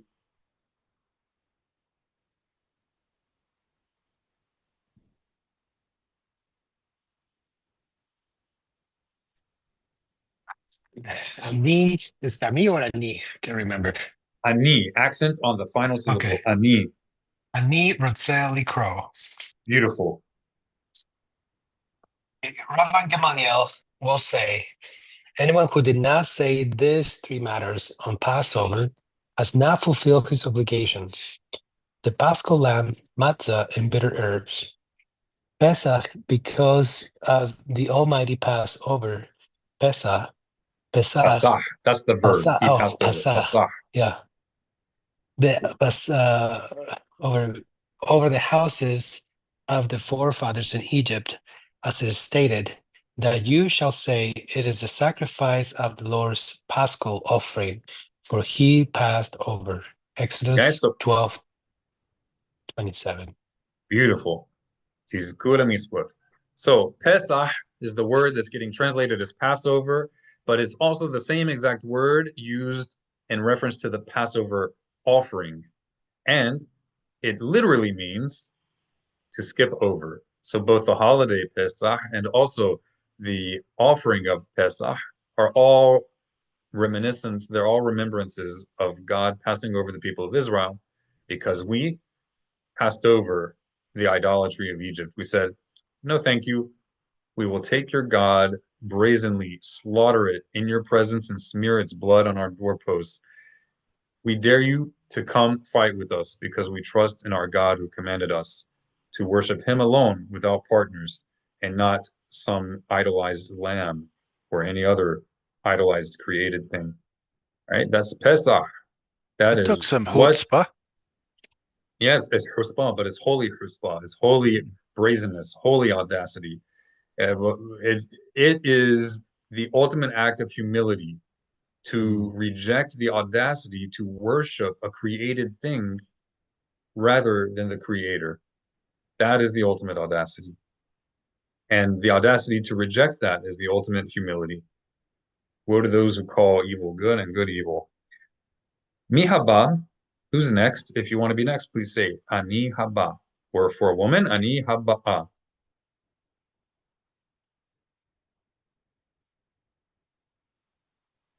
Mi haba, mi haba batur.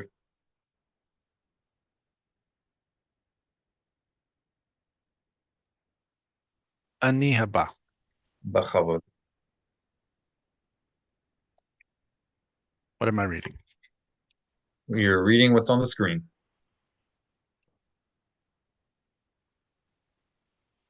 Rabban Gamaliel said, anyone who did not say these three things did not fulfill his obligation. You can read the whole thing. Well, okay. Pesach, Masa, and Moror. Rabban Gamaliel would say anyone who did not say these three matters on Passover has not fulfilled his obligation.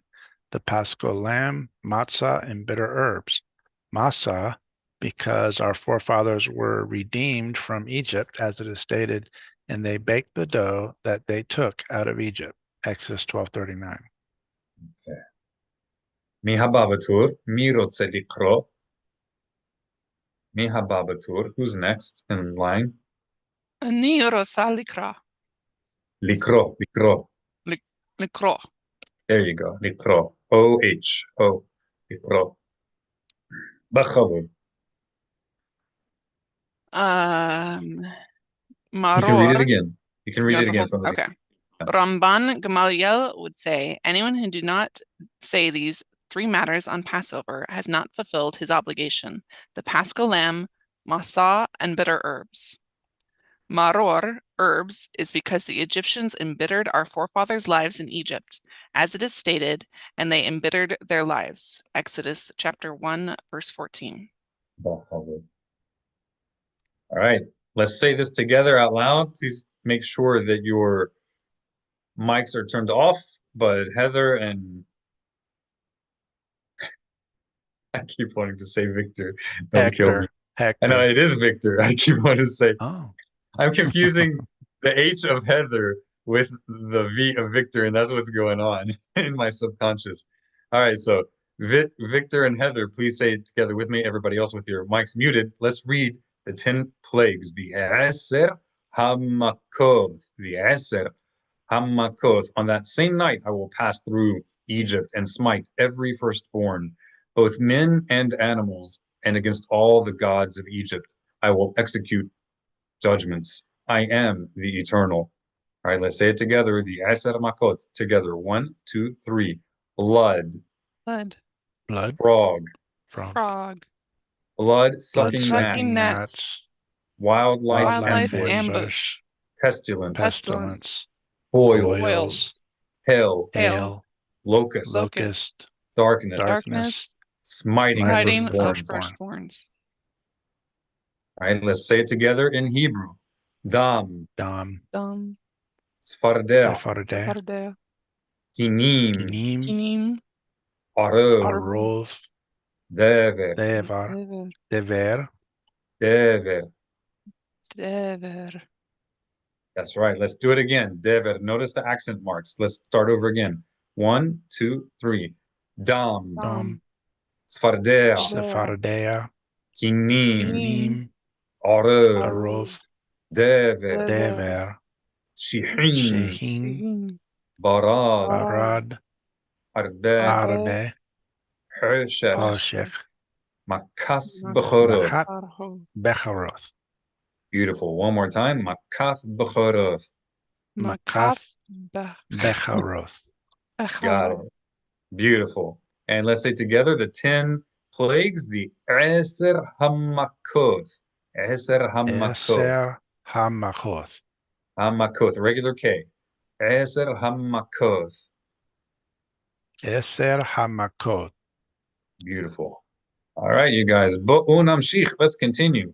So this was the 10 plagues in Hebrew. If you want to learn them again in depth, please feel free to pause and go back, review as often as you need.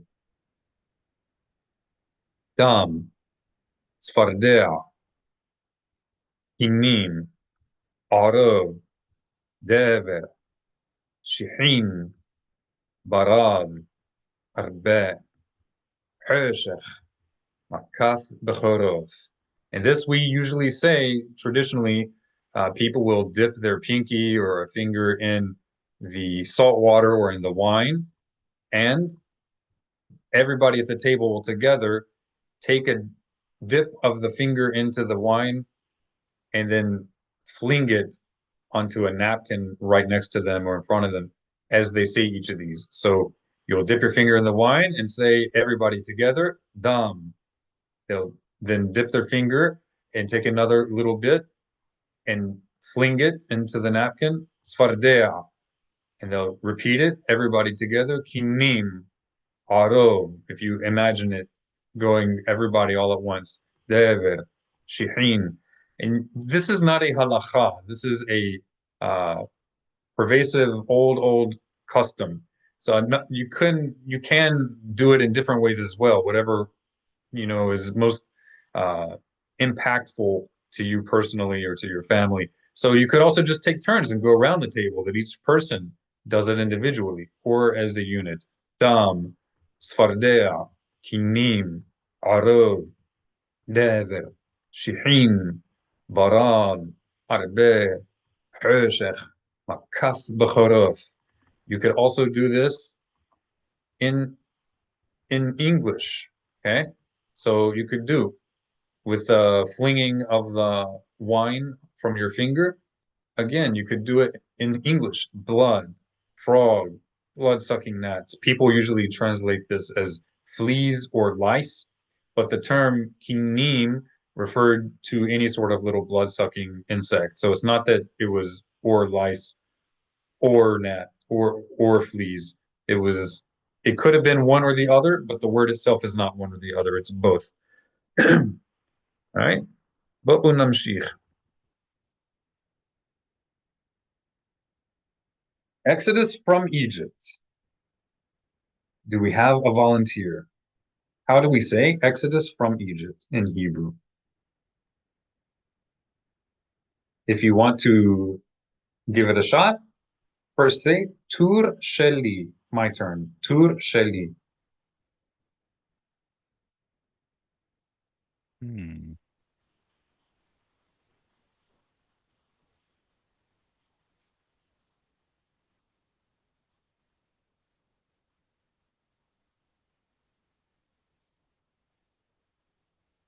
Ursheli. B'chavod. Go right ahead, b'chavod. Well, let me see. Tur sheli.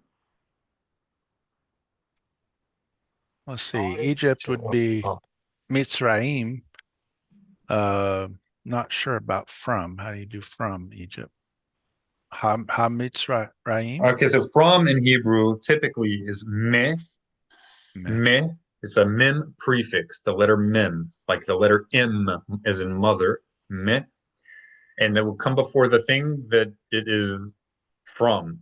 Okay. However, although it's possible to use it in this term, it's not what's usually used. Usually they use what's called smichut, which just simply shows association of one word with another. So it's like how we would say Yeshuath Hashem, the salvation of God. So it's more literally Exodus of Egypt. But in English, we don't say that. In English, we say from Egypt. But what will be going on in the term you're going to say in the Hebrew is Exodus of Egypt. So how do we say exit? To Yeshua then. So Teshua is deliverance. Shemot. You could say Teshua mi Misraim, deliverance from Egypt. The normal term that's used is before your eyes. Would someone like to practice reading? I would definitely write this down if you guys haven't written anything else. It's an extremely common term. And although you could express the idea in other words in Hebrew and it would be completely understood, but this is the normal term. Ursheli B'chavod. or Yeshuat Mitzrayim. All right, let's say it one more time. Make sure not to pronounce the letter Yud like a J. I know that in some dialects, the J and Y are kind of interchangeable. We need to pronounce the Y like the letter yes. Yeshuat Mitzrayim. Right? And the letter Saudi, make sure you do it as a TS or as a plosive emphatic S, but not as an SH. One more time. So it needs to be either like Yetzi, Yetzi. Yetziat Mitzrayim. Okay, you got it. You got it. So the accent we're going to put on the middle syllable of Misrayim. You want to read it one more time?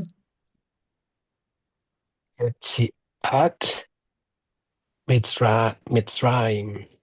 There you go. Yesiat Misrayim. One more time. Yesiat Misrayim. Yesiat Misrayim. Heather, would you like to read it? Yesiat Misrayim. Yessioth It's an Misraim. aleph Yeah, instead of I'm ayin. right. Yessioth Misraim. Misrayim. Mitzrayim. You got it. And how do we know that this yud we should pronounce as a Y and not just as an E vowel? How do we know that? There's a way we Because can it know. has Go ahead. because it You has go the ahead, Heather. because You guys are competing for the mitzvah. That's excellent. That's the path of the people of Israel. There's actually a midrash about the Israelites competing for mitzvah. All right. Go ahead, Heather. because it has a vowel attached to it. Yes, anytime a yud has a vowel associated with it, above or below it, that will tell you definitively that the yud is not simply being an E sound, but rather it represents a consonant sound. A Y is in the letter yes. Anytime yud has a vowel. Yeah, also anytime there's a dagesh, a dot inside the yud.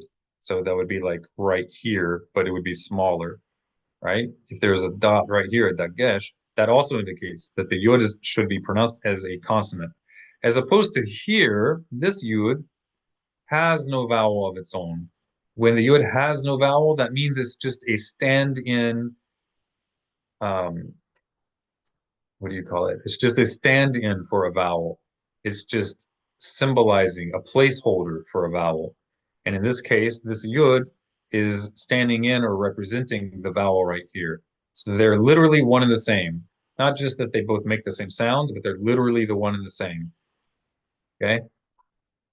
Whereas here it does have a vowel, so it should be a consonant. Here it is not a consonant because there's no vowel of its own. That means it is the vowel. Yalla. Slide haba. Anyone want to give this one a shot? What might this mean?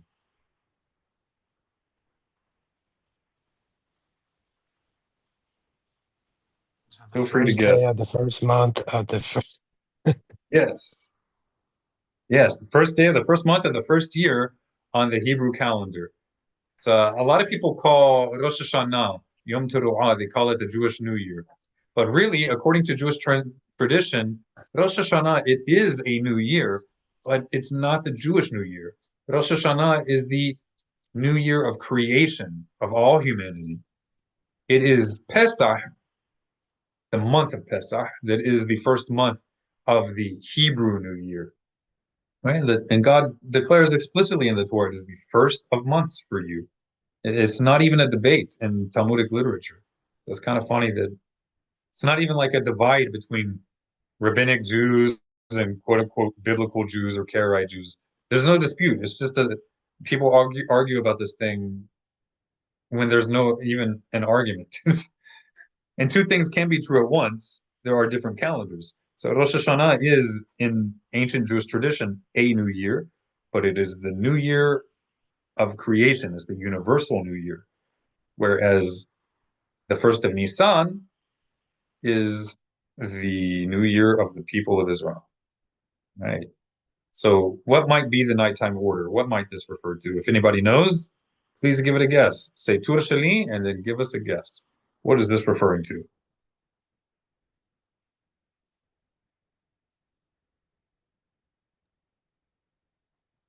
Ursheli. Go ahead. Well, I'm gonna guess the order of the Seder. That's exactly right. You want to read it? What does this say? Seder. Yes, excellent accent. Victor, kol hakavod. Seder. So is it Seder? Is it the Passover Seder. Seder? Or It is it is the in Seder? Louisiana. Louisiana, I think. No, that's Yeah. even New York, the Seder. That's even in New York, unfortunately. All right, that's just the way they speak, but we should not confuse colloquial English or Anglicized pronunciations of Hebrew. We shouldn't confuse that with proper Hebrew. All right, if you speak that way, even in modern Hebrew, it sounds distractingly odd. Right? You can do it in English when speaking with English speaking American Jews or British Jews, but it's not proper Hebrew. So how do we say the nighttime order, Heather? Seder. Yes, the Passover Seder. The Passover Seder. All right, you guys write this down, take notes. You have more than one way to indicate in your transliterations which syllable should be accented.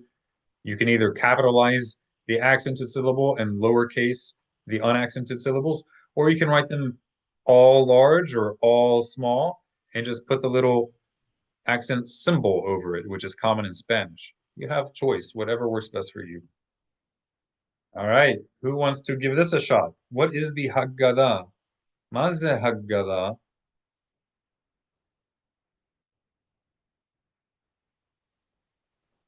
We are doing Passover-related Hebrew. This is your Hebrew Tur Passover. Shali. Bechavod, ya'ah. Bechavod, go ahead. Haggadah or Haggadah is the telling or the telling of the story. That's right. That's exactly right. So it's in Hebrew, Haggadah, as opposed to the Haggadah. It's okay to say Haggadah, but that's not proper Hebrew. So we shouldn't confuse the two. And as you said, it's the telling, but I have to tell you guys a little secret. Modern Hebrew is the same language as biblical Hebrew, but it's not the same dialect. Okay.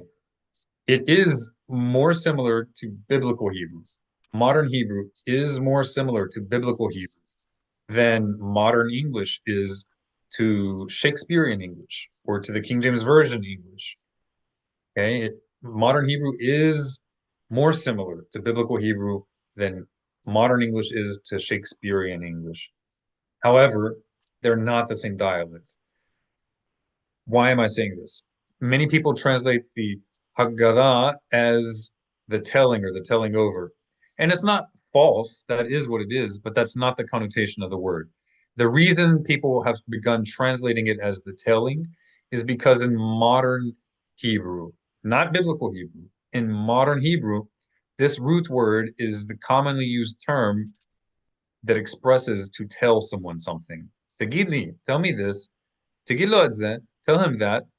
But in biblical Hebrew, this root word does have a similar meaning, but it's not the same. In biblical Hebrew, this word has more a connotation of a formal or an important telling of something. It's not just a telling, but it's a type of telling. There's a nuance in the word that has been lost in modern colloquial Hebrew. So it's always important not to confuse modern Hebrew with biblical Hebrew.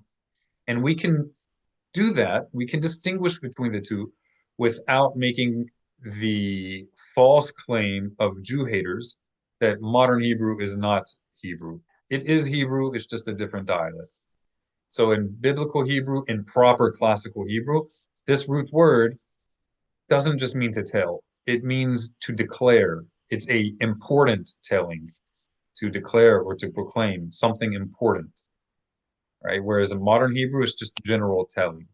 Anybody has a question? Sounds like a decree almost. So it's not a decree, but a decree is a type of Haggadah. It is a type of Haggadah. And that is so interesting that you say it. That is one of the words used in Deuteronomy chapter 17. I think it's verse 10, 9 or 10, especially verse 11, where it says that we should heed, we're obligated by God to heed the instruction that the judge and the priest and the Levite will instruct you from the place that the Lord would choose. The verb there is yagidu, same root word. So that's very good insight, Mr. Not Hector. All right. Victor, would you like to read the pasuk? Would you like to read the verse? Tikra et pasuk, im אתה רוצה. Tell me if you want to. אני רוצה לקרוא. אני רוצה לקרוא. כל הכבוד. Excellent.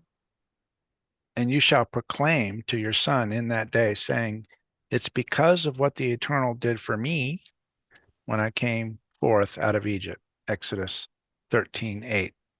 Okay, so this is where we derive the idea that's well known in rabbinic literature, that we should all view ourselves as having left Egypt and not just our ancestors.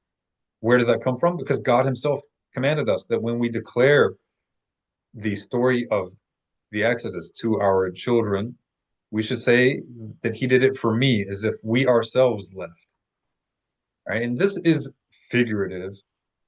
We could get into why, but just a heads up, a lot of people take this as quote unquote proof of reincarnation.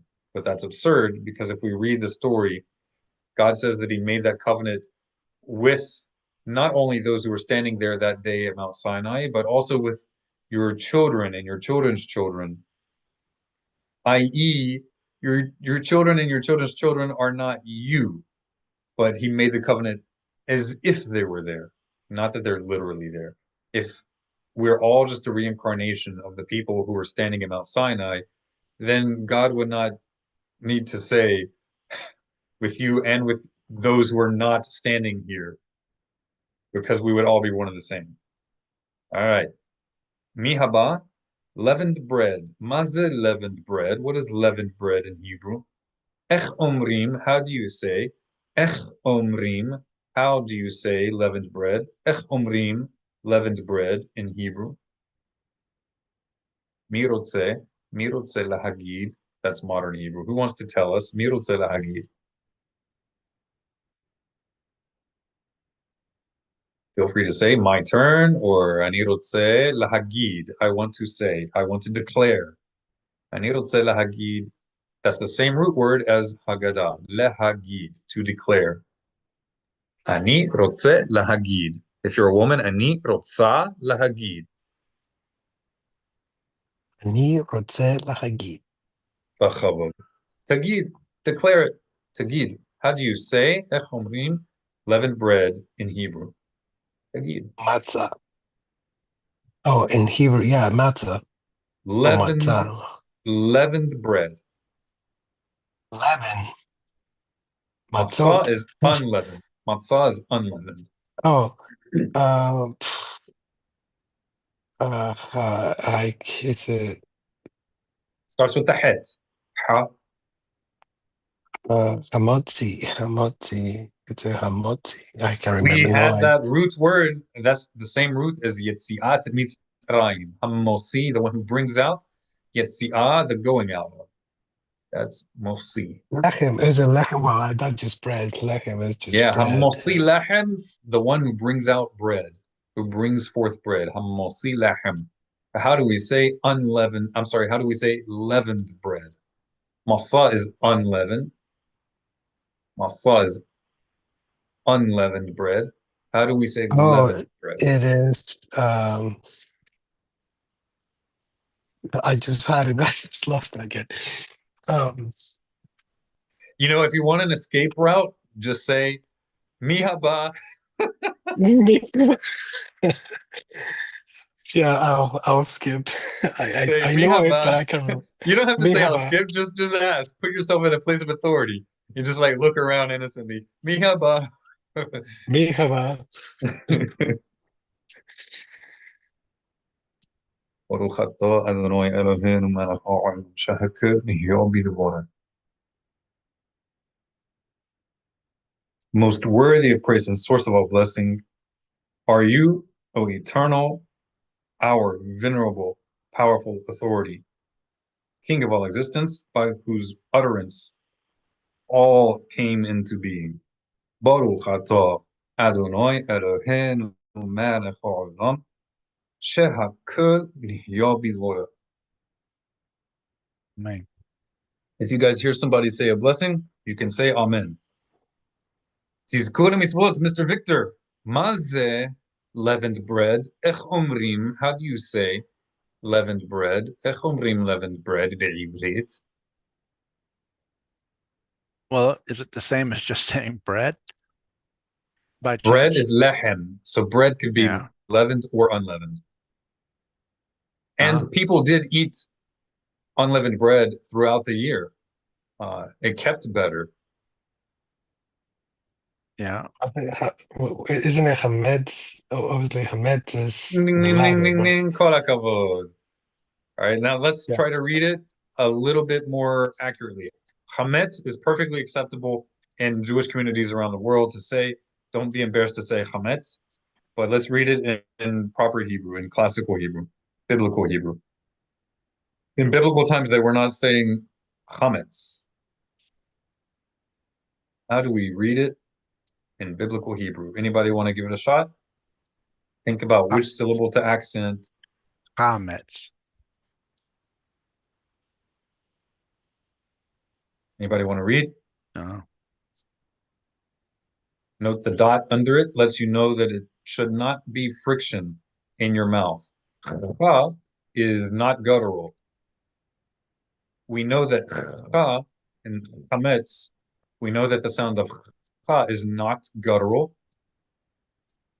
because it's produced between the uvula, the little thing that dangles in the back of your throat, and your lips. Any phoneme, any sound that is produced from the place of your uvula to the lips of your mouth, anything produced in that area is not a guttural letter in the context of Hebrew linguistics. Het is classified by the earliest and all of the early Jewish linguists on the Hebrew language. They all classify the letter het as a guttural letter. By definition, it should not be articulated in the main cavity of your mouth, which is defined as from the area of your uvula to your lips. Instead, het, it is a guttural letter that means by definition that it is produced beyond the uvula. So it's not produced with friction of the back of your tongue and the roof of your mouth and your main oral cavity, your mouth, but it's produced where you produce the letter H. And it's so similar to the letter H that our sages complained about the uncautious readers of the Torah who would pronounce the letter het like an H. And they would do that because it's very similar to H, but it is not an H. All the more so would they be flabbergasted by people who get paid to read the Torah publicly and mistake it for a kaf. That was just unheard of. If het were a ha sound, they would have complained about if it was even similar. If het, quote unquote, was even similar to a ha sound, there would have been people mistaking it for a chaf. That would be occurring rather than people mistaking it for a hey, right? But the letter het is very close to the letter hey, both in its pronunciation, its articulation, and also in its appearance. And the reason they look similar and sound similar is because they're similar, but they're different. So hey is an H sound produced when your throat is completely relaxed. And het is like an H sound produced in the same place, in the same way, but the only difference is it's slightly constrained. Hence, if you would imagine, the leg is attached to exhibit constraint. That can be kind of like a visual mnemonic to help you remember. H is free-flowing, relaxed. Huh. It's a relaxed exhaling. Het is a slightly constrained exhaling, but with no friction in your mouth. Hey, huh. Het, huh. It's like a loud whisper. Hames. Hames. Everybody say hames. It's better if you're not going to pronounce it in the proper way, which you can with practice, but I know it's difficult. In the meantime, it's better to pronounce it like an H, knowing that it's not exact, than to pronounce it as a kha. Kha is very far from it. It's not even in the right part of the head. Hames or hames if you struggle with the head. All right. Heather, would you like to pronounce this word in proper Hebrew? Hamas. Right. Which syllable do we pronounce accent? The second. All right. Od palm. Once again, how do we say it? Hamas. And which syllable should be accented? Okay. I'm trying to get the The het. het I right. know. I know. Don't worry about that het at the moment, just the accent. Hamas. Yes. Hames. Hames. Excellent. Hamas. Right? It's not an all or nothing thing, step by step with time. All right. Milah haba'ah. Well, first our pasuk. Heather, b'chavod, would you like to read the pasuk? Ani rotza likro. Ani rotza likro. Go ahead, tell me. I want to read. Ani rosa likro. B'chavod. Go right ahead. Whoever eats leavened bread from the first day to the seventh day, that soul shall be cut off from Israel. Okay, Exodus chapter 12, verse 15. So we see it here in the background, right? Hames, right here in the verse. It's lighter text in the background. Milah haba'ah, sourdough starter. This is a less known aspect of the prohibition of Hames. What is sourdough starter? Anybody want to tell us? Ani rotze lahagid. If you want to declare to us, say Ani rotze lahagid. If you're a woman, Ani rosa lahagid.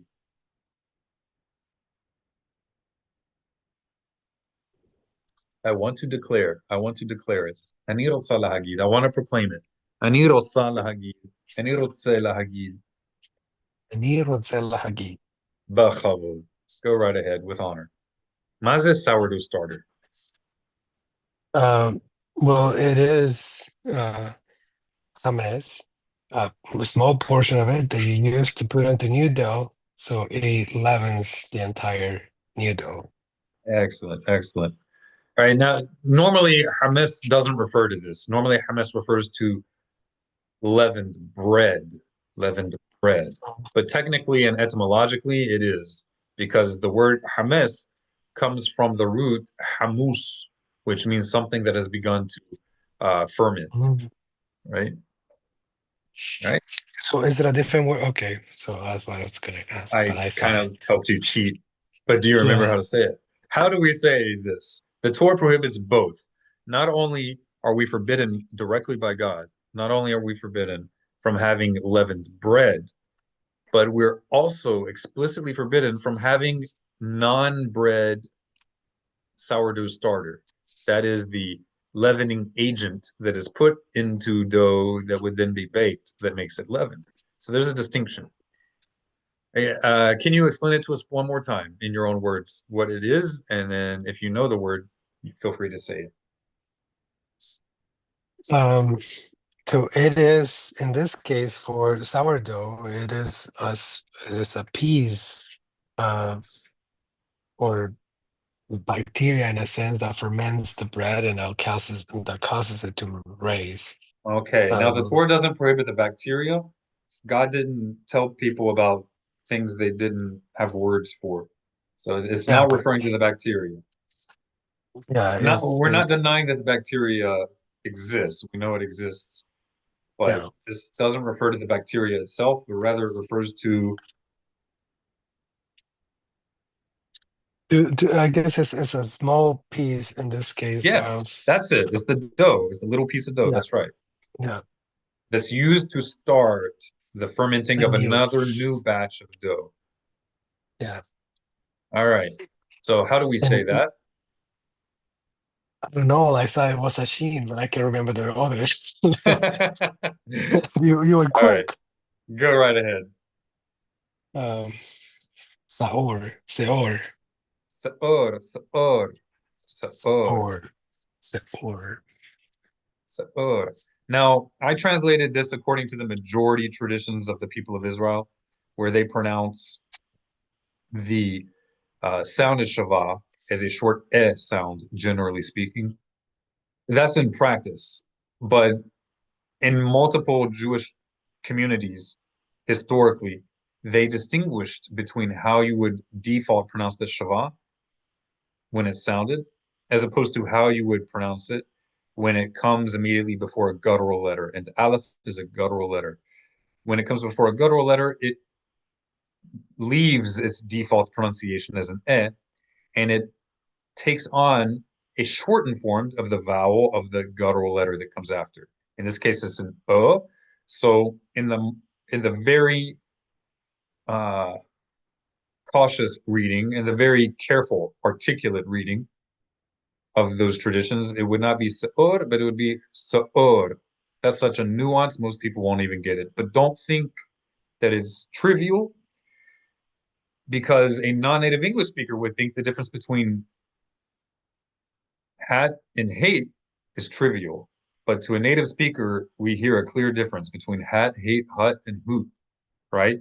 This is why an Israeli can say profanity when he says he wants to go to the beach, because he doesn't notice and doesn't articulate between the difference of a beach, which has sand, is on the coast, as opposed to a female dog, right? So there is a big difference between se'or and se'or, potentially. All right. These differences, while they may seem trivial to a non-native speaker, do mean something to native speakers, especially if they are in the more uh, developed Hebrew language, the inventory of the Hebrew lexicon of biblical Hebrew, which had been developing beyond just the words that we have in the Bible. A lot of, especially Christian, studious Christians, they often, forgivingly, we can forgive them for this, but they often forget that Hebrew was a living language when the Bible was given, and it was more than just the words contained in any particular book of the Bible, right? When the Torah was given, just because a word didn't appear in the Torah didn't mean it didn't exist. And likewise, there are Hebrew words in post-biblical Hebrew literature that aren't found in the Bible. Doesn't mean they didn't exist during the time of the Bible. So se'or in popular pronunciation, that's popular, relatively accurate pronunciation, se'or, as well as modern Hebrew, se'or, or se'or, and in the more articulate, careful pronunciations, se'or, se'or. All right, that's the sourdough starter. Emmanuel, would you like to read the pasuk? Would you like to read the pasuk, the verse? Say, Ani rotze likro. I want to read. Ani rotze likro. אני רוצה לקרוא. B'chavod. 7 days shall there be no leavening agent found in your houses. For whosoever eats leavened grain, that soul shall be cut off from the congregation of Israel, whether immigrant or native in the land. Question with this. Exodus Exodus 12, chapter 19. 12, verse 19. Yes, sir. So does that mean, if you have what we call it today, the leavening agent is the powder stuff, what's it Excellent called? question. Excellent Uh, question. If that I powdered can, stuff does not contain any product of the 5 grains that are special to the Torah, if it does not contain any product of that grain or that grain itself in it, and it's nothing more than just the bacterial agent and some sort of carrier solution, and the solution that it's in or attached to is not of the grains mentioned in the Torah, which are like spelt, barley, wheat, and rye. Okay, if it's not one of those, then there's no prohibition in having it. okay. Yeah, I think it's yeast. That's what it's called, right? Yeah, To the rice. Yeah. actual biological organism is called yeast. Yeah. And so we should not confuse yeast for this word, sa'or. A lot of people Okay. translate it that way. It's not exact. I understand why they do it, and there's a aspect of truth to it, but it's not, as far as the Torah prohibition, it's not the Torah prohibition. And So if it then it's were, okay. then you couldn't even drink wine on Passover. Go ahead. Okay. So then it's okay to have it as long as it's not mixed with the flour in this case Correct. and the Correct. water. Then And you want to okay. know if that little packet itself contains. I really don't know. I haven't looked into that. But it may be common knowledge to people who bake. I don't know. It shouldn't be too difficult to find it. Okay. The prohibition is not on the bacterial agent itself. It's on the dough as dough that has reacted with that. And then it's on any bread that has been leavened with that dough, right? But the prohibition is not on the bacteria itself. That bacteria is everywhere. You're not violating the Torah because there's air in your house. You know, that bacteria floats in the air. All right, let's continue. Selling of leaven. Does anyone know how to say the selling of leaven in Hebrew? Ech omrim, how do you say? Ech omrim, selling of leaven. This is one of the most well-known concepts in the Torah observant world.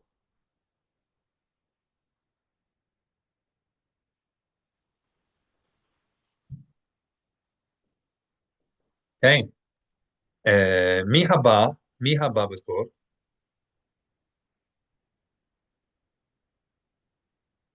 Who's It'll next? be okay. I'll wait. Mi haba or ba'a. Mi haba'a.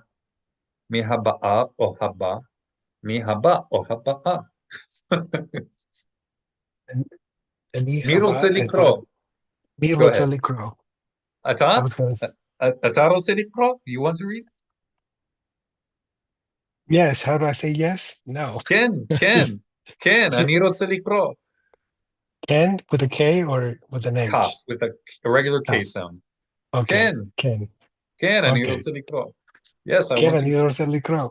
בכבוד, אחי. Go right ahead. מכירת המס. המס, yeah.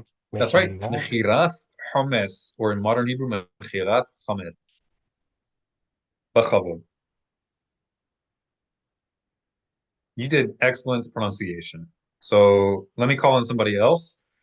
Heather, would you like to read and enunciate the syllables appropriately? Mehira. I got to hear that Hametz. tav at the end. That's very important. That's actually an entire word. That's what's indicating the of in the English is that tav at the end. So let's read it one more time. Mehiroth. Hametz. Mesuyon, Mesuyon. Kol hakavod, ya ukhti. Excellent. All right. So you guys write these expressions down. You don't have to write every single Hebrew word down that we've learned today, but this one particularly is one of the well-known ones. It says something to an established Jewish community or a member of a mainstream Jewish community. It says something to them about you if you know this term, if you can use this term. It lets them know that you're at a more advanced degree of learning and of knowledge and experience with Torah and the Jewish world, right? It lets them know that you're not somebody who just recently started learning and that maybe has a little bit too big of an ego, thinking that their ego is the Holy Spirit. It's very easy for us to mistake our inner hunches and our inner opinions and our inner voice with the Spirit of God. And a lot of sincere people make that mistake. If you know this term, that will be an indication that you're not doing that you're not one of those people. Maybe you are, but the likelihood is less if you know this term. And so certain key words kind of say something, they have certain cultural connotation. Checking for leaven. Checking for leaven. Ech omrim, how do you say checking for leaven? Maze checking for leaven be'ivrit. What is checking for leaven in Hebrew? Ech omrim checking for leaven be'ivrit. Ech omrim. Nirotze lahagid. If you want to declare it, if you want to tell us to declare it, then say Ani rotze lahagid. I want to declare, I want to let people know. Ani rotze lahagid. I want to tell. If you're a woman, you would say Ani rotza. Ani rotza lahagid. If you want to do biblical Hebrew, Ani rotza. Ani rotza lahagid. Ani rotza lahagid. I don't know if you guys have noticed, but even though biblical Hebrew, classical Hebrew has some notable exotic pronunciations compared to modern Hebrew. But if you say them slowly, they would be mutually intelligible. And I think that's incredible. Even though they're different, but if they're said slowly, it's mutually intelligible. And I think that's awesome. In modern Hebrew, compared to biblical Hebrew, notice the difference. It's different, but you can make it out. In modern Hebrew, אני רוצה להגיד, אני רוצה להגיד, אני רוצה להגיד, and in biblical Hebrew, אני רוצה להגיד, אני רוצה להגיד, להגיד, אני רוצה להגיד. That's the difference. English, compared to the old German that it originated from, is unintelligibly different. It's unrecognizable.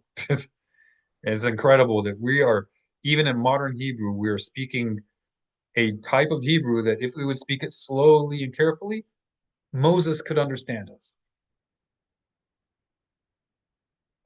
Ech omrim, how do we say checking for leaven?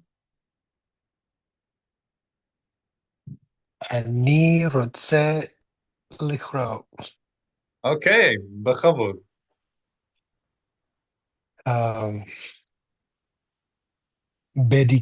בדיקת חמץ. Okay, and make sure I know you did pronounce it. You clearly pronounce the T at the end of all words. That's a little challenging to most English speakers because we don't usually do that. Native speakers of English. We usually either drop the T at the end of words or we pronounce it as a glottal stop, as an like it, he hit it. But in Hebrew, you need to pronounce the T clearly. That's because it actually has meaning. It means something. And if you drop it, you drop that meaning. Go ahead. So medicat B as in hamas. boy. Yeah. Udpam again. Udpam. Medicat hamas. All right, excellent. I really should have deleted this Oh, hey. hamas. Oh, They're both correct. But normally people would say it without a hey. Bediqat oh, hummus. Bediqat hummus. I have it correct in the transliteration. And this is not grammatically incorrect, it's just not what we would normally say. What we have in the Hebrew is the checking of the hummus, the checking of the leavened bread. Normally, we would not say the V. We would just say checking of leaven. All right. All right. Bediqath hames. Bediqath hames. Heather, would you like to read it? Bedikoth Hametz. Excellent. Mr. Victor, would you like to read it? Bedichat hames. Beautiful. Bedichat hames. Miss Suyon. Excellent. Excellent. If anybody wants to learn how to pronounce the Saudi in the classical way, in the biblical Hebrew way, as opposed to the modern Hebrew and the European Hebrew way, which is as a TS, right? Non-Ashkenazi communities did not say that. Even in recent history, they did not pronounce this as a TS. So when people say modern Hebrew uses Sephardic pronunciation, it's not Sephardic pronunciation. It's a synthesis of Ashkenazi pronunciation and Sephardic vowels. But modern Hebrew, popular modern Hebrew pronunciation of the consonants is overwhelmingly Ashkenazi, overwhelmingly. And its pronunciation of the vowels is mostly Sephardic, mainstream Sephardic. It is not, generally speaking, Sephardic pronunciation. So in non-Ashkenazi Sephardic, especially Middle Eastern, those two often get conflated, and I do that as well because of the way people usually speak. But in classical Hebrew and in Middle Eastern Jewish Hebrew, the letter Saudi was not a TS. It's a type of S. It's not a regular S like in English, but it's closer to an S, even closer to an English S than it is to a TS. And that's indicated with a dot to let you know it's not a regular S like in English. It's not a regular English S. So how do you make it? How do you articulate it? So the regular S, I'm kind of self-conscious here because I don't know what I'm looking like, but a regular S, you take the tip of your tongue. Okay, you can hide your video if you're embarrassed. You take the tip of your tongue and you touch, you make contact. You produce the S sound by contact of the tip of your tongue to just behind your upper front teeth. Okay, you have a flow of air with this contact. That's a regular S in English. With the if this is my front teeth and this is the tip of my tongue, it's like right behind it. That's a regular S in Hebrew, like a sin or a samich. With the Saudi, what you're doing is this is the teeth. The regular S is like right about here. This is the tongue. With the Saudi, you need to make that same type of contact just a little bit further back, right before the roof of your mouth goes up. So if you feel right here, near your actual teeth, upper front teeth, if you feel your gums right behind your upper front teeth, it's hard. And if you go back a little bit with the tip of your tongue, you'll feel that it suddenly goes up, like the flat roof arches. You want to make the contact right before it goes up, just a little bit further away from your front teeth than a regular S. And that's how you produce a Saudi. You do that while slightly constricting your tonsils. Not really your tonsils, but I don't know how else to explain it in layman's terms. You slightly constrict your throat while doing that, and that produces the Saudi. That's called pharyngalizing. It's a pharyngalized S. Saw, saw. So Saudi is saw, and seen is saw. You can also do it by lowering the tip of your tongue and elevating the middle part of your tongue. They produce the same sound, and you'll hear different explanations, but it's the same. It's indistinguishable. Any questions about that before you move on? I know it's an exercise in lingual skill. Any questions? Yalla. We're about to wrap it up.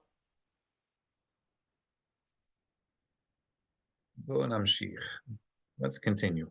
Just like the last one, right?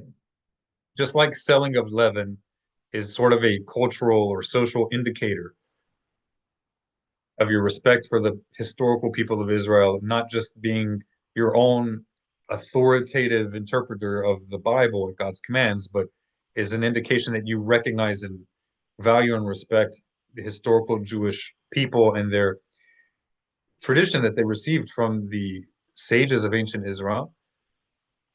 So also, if you know this term for checking of leaven, bedikat hames. Bedikat hames. Okay, bedikah means checking of or looking for. It's really checking of or looking out for it. And hames is the leavened bread. Burning of leaven. Likewise, please write these. If you don't write anything else down today, write these expressions. Selling of leaven, mechirat hames. Checking for leaven, bedikat hames. And burning of leaven. Does anyone know how to say burning of leaven? I'll give you a moment. This is a very noticeable practice in Israel. If you're in Israel around Passover time, on the eve of Passover, you will smell the burning of bread all over the place. And really, a lot of people burn much more than is necessary, and that's a problem. And you don't have to burn. There are other ways you can get rid of it. The point is that you've nullified it from your domain, from your possession. Mirotze likro. Let's get someone new. Mirotze likro. Likro. O-H. Likro. Mirotze likro. If you're a woman, you can say Ani rosa likro. Or Ani rosa likro. Ani rosa likro. Bechavod, Sadiqa. Bechavod. Go right ahead. Bi or biur hames. Beautiful. Bi'ur hames. Bi'ur hames. Bi'ur hames. Burning of leaven.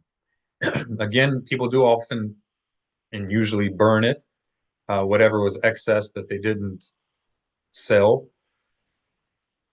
But this is kind of like again, this is a kind of an archetype way of, it's a reference to the general way that they were getting rid of leaven historically. But it's sufficient if you just throw it in your trash can or if you feed it to animals, whatever. Colloquially, burning of leaven refers to any destruction of the leaven. Bi'ur means to burn. It's the same root word in the prohibition in the Torah of igniting or kindling a fire on the Sabbath day. All right, blessing of trees, what we did at the beginning of the lesson. So I want you guys to go out and say this blessing. Go out, and when you see the budding trees, say this blessing. How do we say the blessing of trees? I'll give people a moment.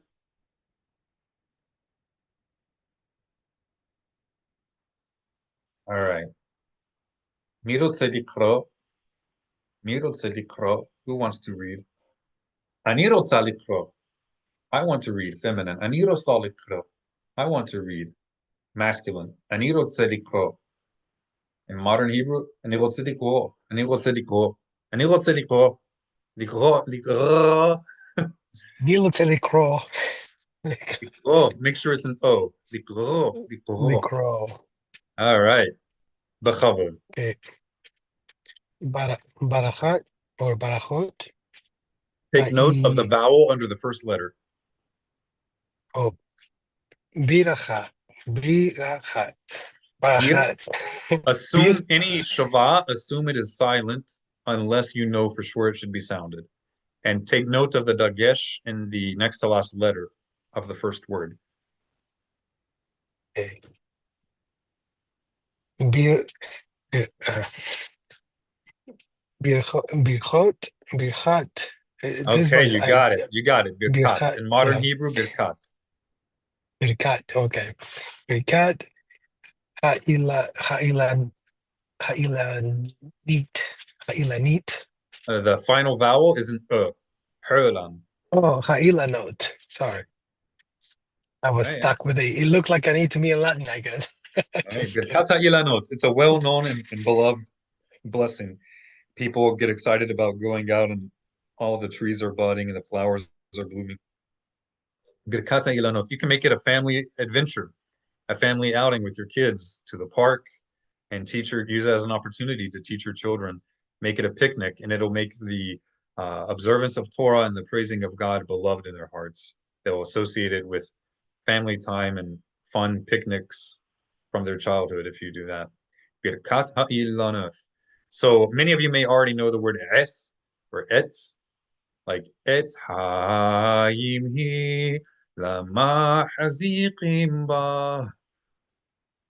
Es is a more common word for tree, but ilanot is not super rare. Whereas es, the more common word for tree, ain sadi, sofit. Whereas es is the more common word for tree, whereas it also can mean wood or something wooden. Ilan is a word for tree that pretty much just means tree. It doesn't get used in reference to wood. But the word es can be wood or a tree. Okay, I'm going to read these quickly for you guys. If you want, you can say it together with me. If anybody has any questions, please write them down, and you can ask after we get through the list. But this is to really give a deep dive on very common terminology related to Passover.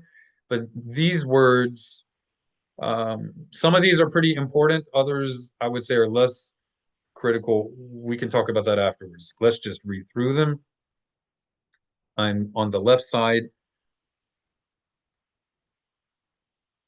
Pay attention and write them down because I did not transliterate them for you. Hul ha-mu'id. Hul ha-mu'id. Intermediate days. Hul ha-mu'id. Sefirat ha'umr. Sefirat ha'umr. Counting of the sheaf tithe. Sefirat ha'umr. Arba' kusuf. Arba' kusuf. Arba' kusuf. The 4 cups. Arba' kusuf. Pidush. Pidush. Sanctification. Pidush. This is usually done over yayin, wine or grape juice. Yayin. Yayin is wine or grape juice. Yayin. Yayin. Not yain. Not yain, but yayin. There are 2 consonant Y's. Yayin. Sheheyanu. This is missing a hey. There should be a shin, he, het. Sheheyanu. Sheheyanu. Who enlivened us. It's referring to one of the most well-known blessings in Jewish tradition. Sheheyanu. Sheheyanu. Shin, he, het, yud, nun, vav. Who enlivened us. Sheheyanu. Natlilath yodayim. Natlilath yodayim. Lifting of hands refers to ritual washing, or halachically mandated, rabbinically mandated hand washing. It literally means the lifting of hands. Blessed are you, O eternal, our God, King of all existence, who commanded us regarding the lifting of hands. When we understand what it literally means, people tend to have less of an issue with saying that God commanded us to do it, because the lifting of hands is a euphemism for surrender to God. Okay, not only is it the ritual washing of hands, but it's a surrender to God, and it's symbolized in the cleansing of your hands and the lifting of your hands, the surrender of your will to His. Natlilath yodayim. In popular Ashkenazi lingo, netilas yadayim. Netilas yadayim. Natilath yodayim. Natilath yodayim. Shulhan. Shulhan. Table or platter. Historically, they did the Passover feast on lower platters. People would sit on the ground or near the ground on cushions, and platters would be placed before each person. And you can still do this today on a table. Give large platters so that it'll have a more communal feel. You don't have to be stuck with the little ceremonial looking plates. You could have that as well if you like. It's not all or nothing.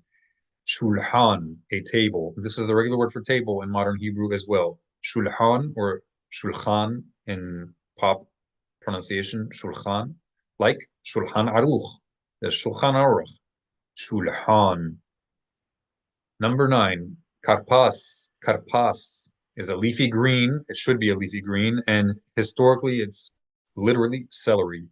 It's the same root in Arabic and in Persian from which it probably derived. Karpas. Harusef. Harusef. Harusef. Horosis. Horosis. Harusef. Mortar dip. It's from a root word for clay or mortar, and it's in remembrance of the mortar that the ancient people of Israel, the ancestors of the Jewish people and of the Samaritans, were forced through slave labor to deal with every day. Harusef. It's a sweet dip. Because there was sweetness in our suffering, it was laying the foundation for the redemption of God's people. Manishtana, manishtana, manishtana, manishtana, halayla hazeh, mikol halelot, mikol halelot, manishtana. What changed? What's different about tonight? Manishtana. Hallel, hallel, hallel, hallel. Literally means praise. It's the same word in the famous expression hallelujah, hallelujah, hallel. Hallel means praise, and it usually refers in Jewish halachic context, usually refers to the recitation of Psalms chapter 113 through 118. Hallel. Washing, rahisa, rahisa, rahitza, rachitza, rahisa. Washing, it's a gerund. It's the noun form in reference to the action. Rahisa. Se'udah, se'udah, se'udah, or se'udah. Se'udah is the festive meal. Se'udah. Ureach, ureach, ureach. Or ureach, ureach, ureach, ureach is a guest. One who has guests, the orphans, widows, the poor, newcomers, or any broken or neglected person at his se'udah, at his festive meal, is regarded as if he hosted the divine presence. Re'ah. Krich. Krich, often called Hillel's sandwich. Krich is from a Hebrew word for to be enclosed in something.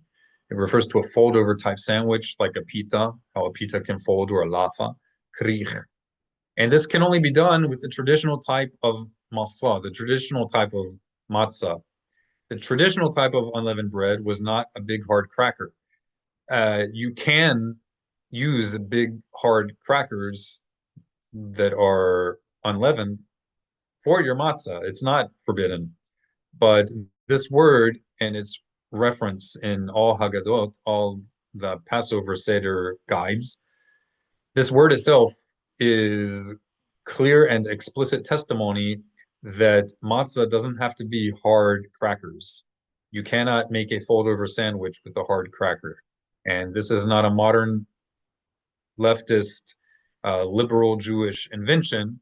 This is the term used in classical Jewish literature for Hillel's sandwich. I dare you to try to fold over your hard cracker matzah without making it snap. Krich. Hillel's sandwich. Zecher lamikdash. Zecher lamikdash. Zecher means remembrance. La is to. In this context, it's like of. Zecher, to or for. Mikdash, the sacred sanctuary. Zecher lamikdash, the temple remembrance. Zecher lamikdash. In popular practice, it's a shankbone. Historically, it was actually two types of meat. Two types of meat. Just don't have it in its whole form unless you're eating an actual legitimate Passover offering. But even without the offering, you are permitted to eat meat on your Passover seder. Zecher lamikdash is a remembrance of the temple. Korban Pesach. Korban Pesach, the Passover offering. The word usually translated here as offering or sacrifice, Passover sacrifice, does not literally mean sacrifice. It literally means a drawing near. Korban Pesach. Same root word, same word in Arabic, by the way, used by Muslims. Qurban. Eid al-Qurban. It's a well-known Muslim holiday. Surprise, surprise. They took a lot from the prophets of Israel and the sages of Israel without giving credit where credit is due. Basar, basar, meat or flesh. There is a difference in English, but in Hebrew, basar can be used both in reference to regular meat that you're eating, and it can also be used in the literary sense of referring to humanity in general, like God of all flesh, or all flesh cries out to the living God. Same word, basar. Also in Arabic, same root word can be used in reference to humans. Mayim ahharonim, mayim ahharonim. The final waters. Mayim ahharonim. Mayim is water, always in plural form in Hebrew. Ahharonim, the final. It's grammatically plural, even if it's just one cup of water, because it's always plural. That's just the way the word is in Hebrew. Mayim ahharonim refers to the ritual washing of one's hands before saying grace after meals, the prayer after a meal. The sages of Israel instituted this, stating that it's protection against dangerous salts, what they call melah sadom, sodomite salt. And that's in reference to dangerous salts that were found around the Dead Sea. However, many early authorities, and I think it's very rational and makes sense what they state, the fact that the sages instituted this specifically after eating bread and not as a general requirement after eating anything salty is indication that it was just a way in order to get people to be more careful to rinse their hands before saying Birkat Hamazon as an act of reverence to God, so that we will not be saying the grace after meals with dirty hands when the grace after meals is a divinely commanded obligation, whereas the daily Amidah is not. The Amidah is rabbinic, yet we wash our hands by rabbinic decree before we say the Amidah. And yet we're not going to wash our hands before we say the grace after meals, which is decreed by God. So they instituted Ma'im Aharonim, stating that it's out of concern for dangerous salt because it's easier to get people to do a practice out of fear. It's just the way that it is. And such salt did exist, but it's easier psychologically to get people to start doing a practice than if you just tell them, maybe you should be washing your hands before you say the blessing, especially a blessing that God directly commanded us to do. And Zimun refers to the formal invitation to communal recitation of the grace after meals. Zimun, when three or more people of the same gender have eaten together intentionally, then there is a certain way in which we recite the grace after meals in a more formal and beautified way. So there will be a call to prayer, just like we have at the beginning of the Shema, when we say the Shema together. But this is even if it's only three individuals who know the creator of the universe, old enough to know the creator of the universe exists, to whom they bless, and an appointed leader will make the invitation, and then everybody will respond, and then the leader continues and he recites the grace out loud, and everybody responds amen. If there are less than 3 of the same gender, then each person does it individually, unless someone doesn't know the grace, doesn't know how to say it. Then you can have somebody say it out loud, and they can respond amen to fulfill their duty.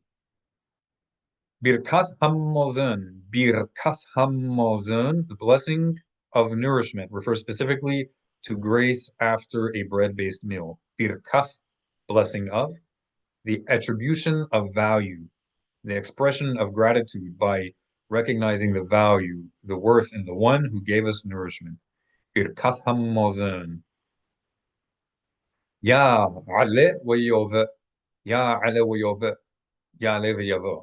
In modern Hebrew, Ya'aleh v'yavo, Ya'aleh v'yova, is the Torah holiday prayer edition. So it's an addition made to the Amidah and also to grace after meals on a divinely commanded holiday, okay? As opposed to on Hanukkah or Purim.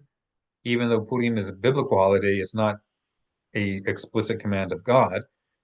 So we do not make Ya'aleh v'yavo on Purim or on Hanukkah in order to distinguish them from the divine commandments of God, so that we're not adding to the commandments.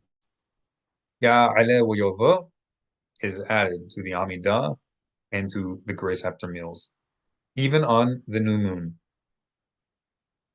It is not added on a Sabbath. Sabbath has its own little addition. And finally, Har Pesach Kasher Sameach. So if somebody wishes you a happy Passover, a Har Sameach, you can respond with a more full and greater blessing in return, which is common to respond to blessings with an even greater and beautified blessing.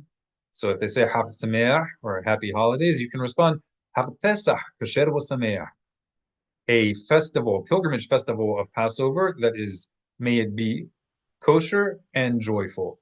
Har Pesach Kasher Sameach. Heather, would you like to read it for us? Hag Pesach Kasher Wasameach. Beautiful. Hag Pesach Kasher Sameach, Lama'an Shemo, for the sake of his name and for the freedom of all who trust in him. Lama'an Shemo.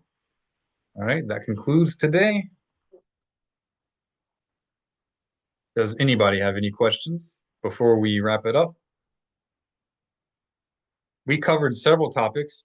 I'll give you guys a chance again to look. These are the final topics that we touched on. Intermediate days, counting the sheaf tithe, the 4 cups, not the counting the sheaf, but counting of the sheaf tithe, counting the homer, the 4 cups, sanctification, wine, grape juice, who enlivened us, the lifting of hands, the table or the platter at the Passover seder, leafy green celery, the mortar dip. What changed? Why is this night different? The praise, Hallel, the washing, hand washing, festive meal, guests, the fold-over sandwich, Hillel's sandwich. And it's a fold-over sandwich. Don't forget that. Don't let people tell you any different.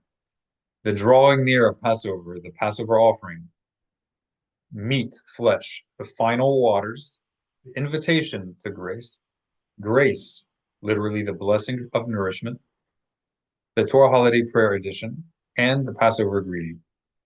Any questions?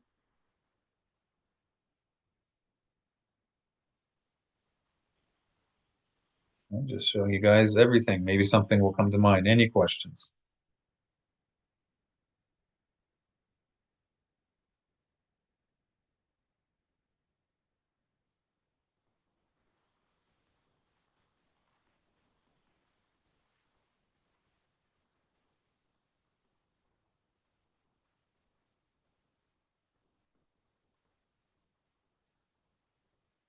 All right. On that note, if anyone has any questions regarding any of these topics, feel free to leave them in the comments below or on our Facebook, WhatsApp, or Telegram Mishnah Walk community groups.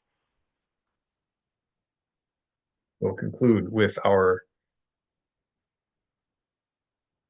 prayer of gratitude to God for being with us in our studying and forgiving us for any errors and giving us the tools to distance ourselves from adding to his Torah or from removing, from declaring what is permitted that it's forbidden or forbidding what is permitted. Mi rotze likro? Mi rotze likro? Who wants to read? Mi rotze lehitpallel? Who wants to pray? Mi rotze lehitpallel? If you want to say the prayer, say, Ani rotze, I want. If you're a woman, Ani rotza, I want. Lehitpallel, lehitpallel, to pray. Ani rotze lehitpallel. Ani rotze lehitpallel. Ani rotze lechit pase Ani rotze lehitpallel. P is in palel. pickle. Lehitpallel. Ani rotze lehitpallel. Ani rotze lehit Pallel. That's palel. it. Let's say it 3 times. Make Oh sure my you pronounce goodness. T's in Hebrew. English speakers often drop T's at the end of syllables. Well, we don't realize we're doing it, but that's normal in English. So make sure that you pronounce the T's in Hebrew always. Lehit t, lehit pallel. Ani rotze lehit pallel. עוד פעם, one more time. אני רוצה להתפלל. Ani rotze lehit palel.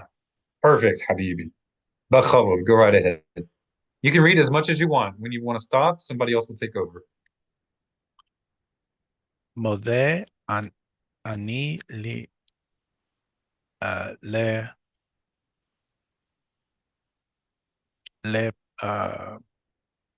F is in friend. Lifanecha Adonai Elohai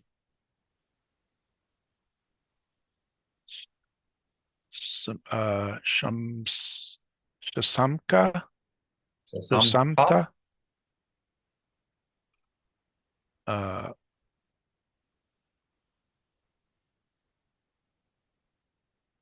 Hilki حلقي, حلقي, Helki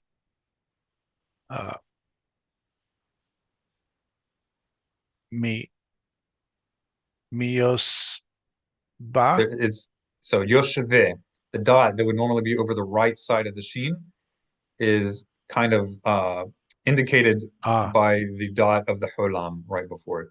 Mi Yosheve. Miyoshve Bait Beth, Beth, Beth Midrash. beautiful. Let me translate that and then we can keep going.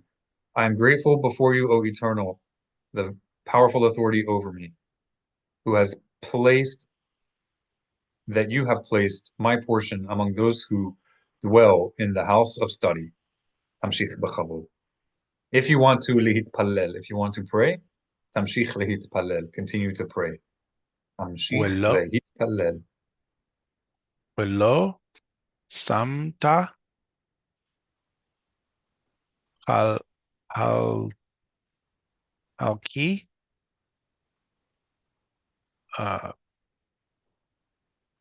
Meo Sve Me, me, Mi Yos sh, Miyoshve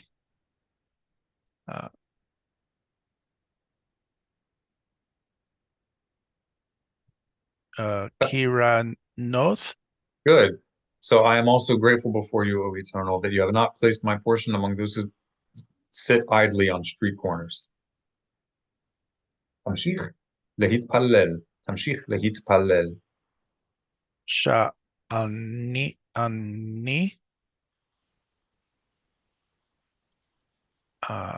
Mashkaim. There's Mashkaim. no vowel above or below. Mashkim. Yeah, there's no vowel above or below the yud. So that tells us the yud here is not acting as a consonant, not acting as a Y. Mashkim. Ani Mashkim. mashkim. Wahem. Mish. Mashkamim.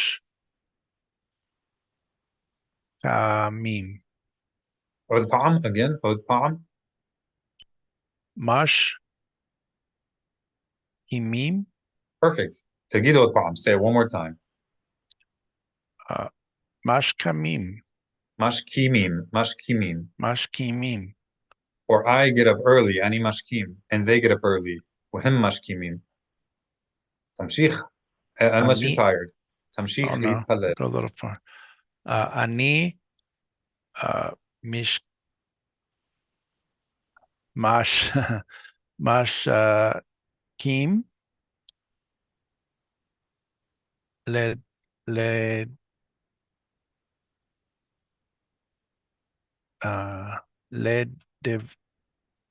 dever yeah, sorry. You're doing great. Le devar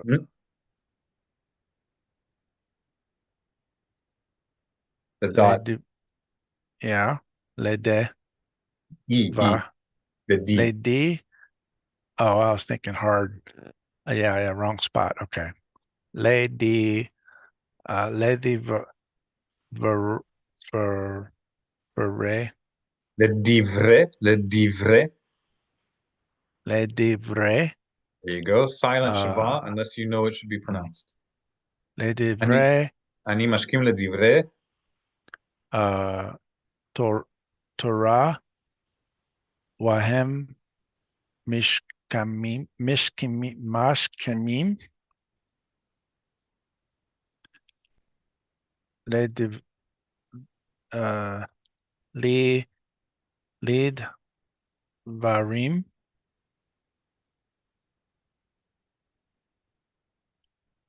Bes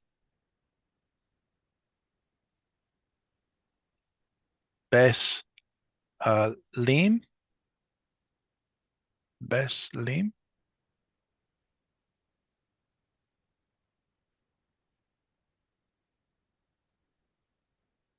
I'm still at the same letter. Sorry. What do you Look at this. Look at this letter. Yeah, that's the S. This letter. Letter.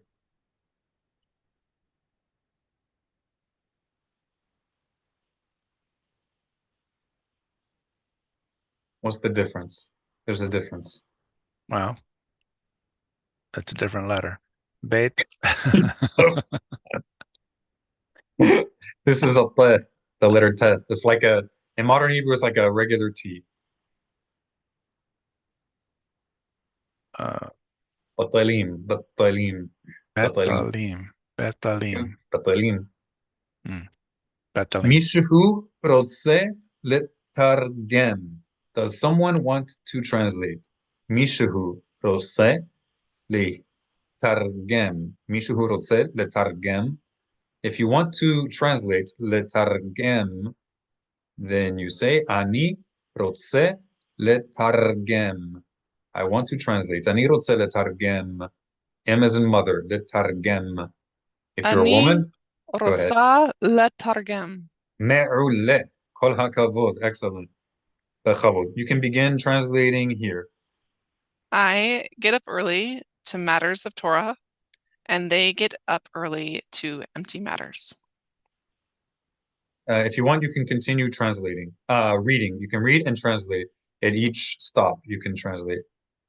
Tetargemi. Tipri, read with tetargemi. Tipri with tetargemi. Read and translate. Ani omel wahem omelim. I work hard and they work hard. Ani omel umakbel sahar. Silent shua, unless you know for sure. Kabel. There you go. Ani amel umkabel Sahar. Wahem amalim. Wa'en makabalim. Yes. Sahar. Very good. Tetargemi, translate. Tetargemi. I work hard and receive reward, and they work hard and do not receive reward. Mamash tov, kol hakavod. Does anybody else want to practice before we wrap it up for the week? Even if you just want to practice one word, it's worth it for you. En habayshan lomed, maze, en habayshan lomed. The shy one struggles extra hard to learn. Don't be shy when it comes to learning. Ani, shoot, I forgot the other word. Ani rotze. Likro. Ani rotze likro. Ani rotze likro. There you Kol go. hakavod, kol hakavod. Yeah. Okay, ani rat lechem ratzim. Do you feel comfortable to translate anything? I run and they run, I believe. Exactly, that's right. Ani ros wahem rosim. I run and they run. Tamshich. Tamshich likro. Continue to read. Tamshich likro. Ani rat lehaye. Right? Lahayye. We really want to hear this yud. Lahayye. Lahayye. Consonant yud. Lahaye. Haolam haba bechem ratzim. Oh, hold on a second. With the he, we need to be very careful to not have any friction when we pronounce he.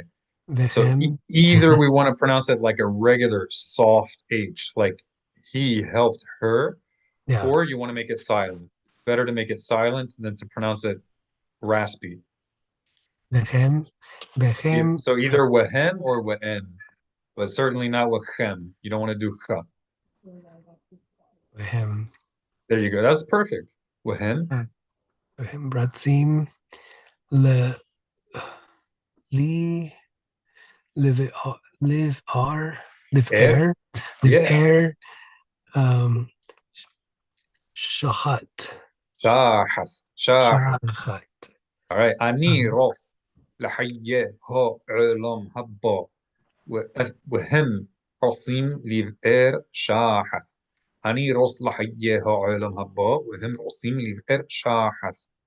Okay, تترجم. تترجم. Do you want to translate? لترجم. I ran for the life of the world to come, and they ran to the pit of destruction. Kol hakavod. Excellent, Habibs. You guys are amazing. You're an amazing teacher. Kol hakavod. Yishtabach shemo. All right, so you guys saw how awesome they read. All three of you guys read so amazing. So if you also want to learn how to read more quickly, more accurately in Hebrew, you got to join the Mishnah Walk. Special access to paying members. Speak to Mr. Victor for details. So, Mr. Emmanuel, would you like to lead us in a closing prayer of thanks to God and request for his guidance and presence in the rest of our week? Sure. Our Father, we thank you for the opportunity to study Torah, and we pray that your blessings will be upon us and upon the land of Israel to have peace during this time, during this holiday of Pesach. And we pray that to give us the wisdom and understanding to honor this holiday and to find comfort and closeness to you and to your Torah. And we thank you for the rabbi for taking the time to teach us and to guide us. And we pray for forgiveness for anything that we may do in error. And we thank you for the life that we've been given today. Amen. Amen. That was excellent. You guys have a great week. Thank you again, Heather and Victor. and everybody else for joining with us. You guys are awesome. Every week you make my week. God bless you. Shavuot tov. Shavuot. שבוע טוב ומבורך עליכם ועל כל ישראל בכל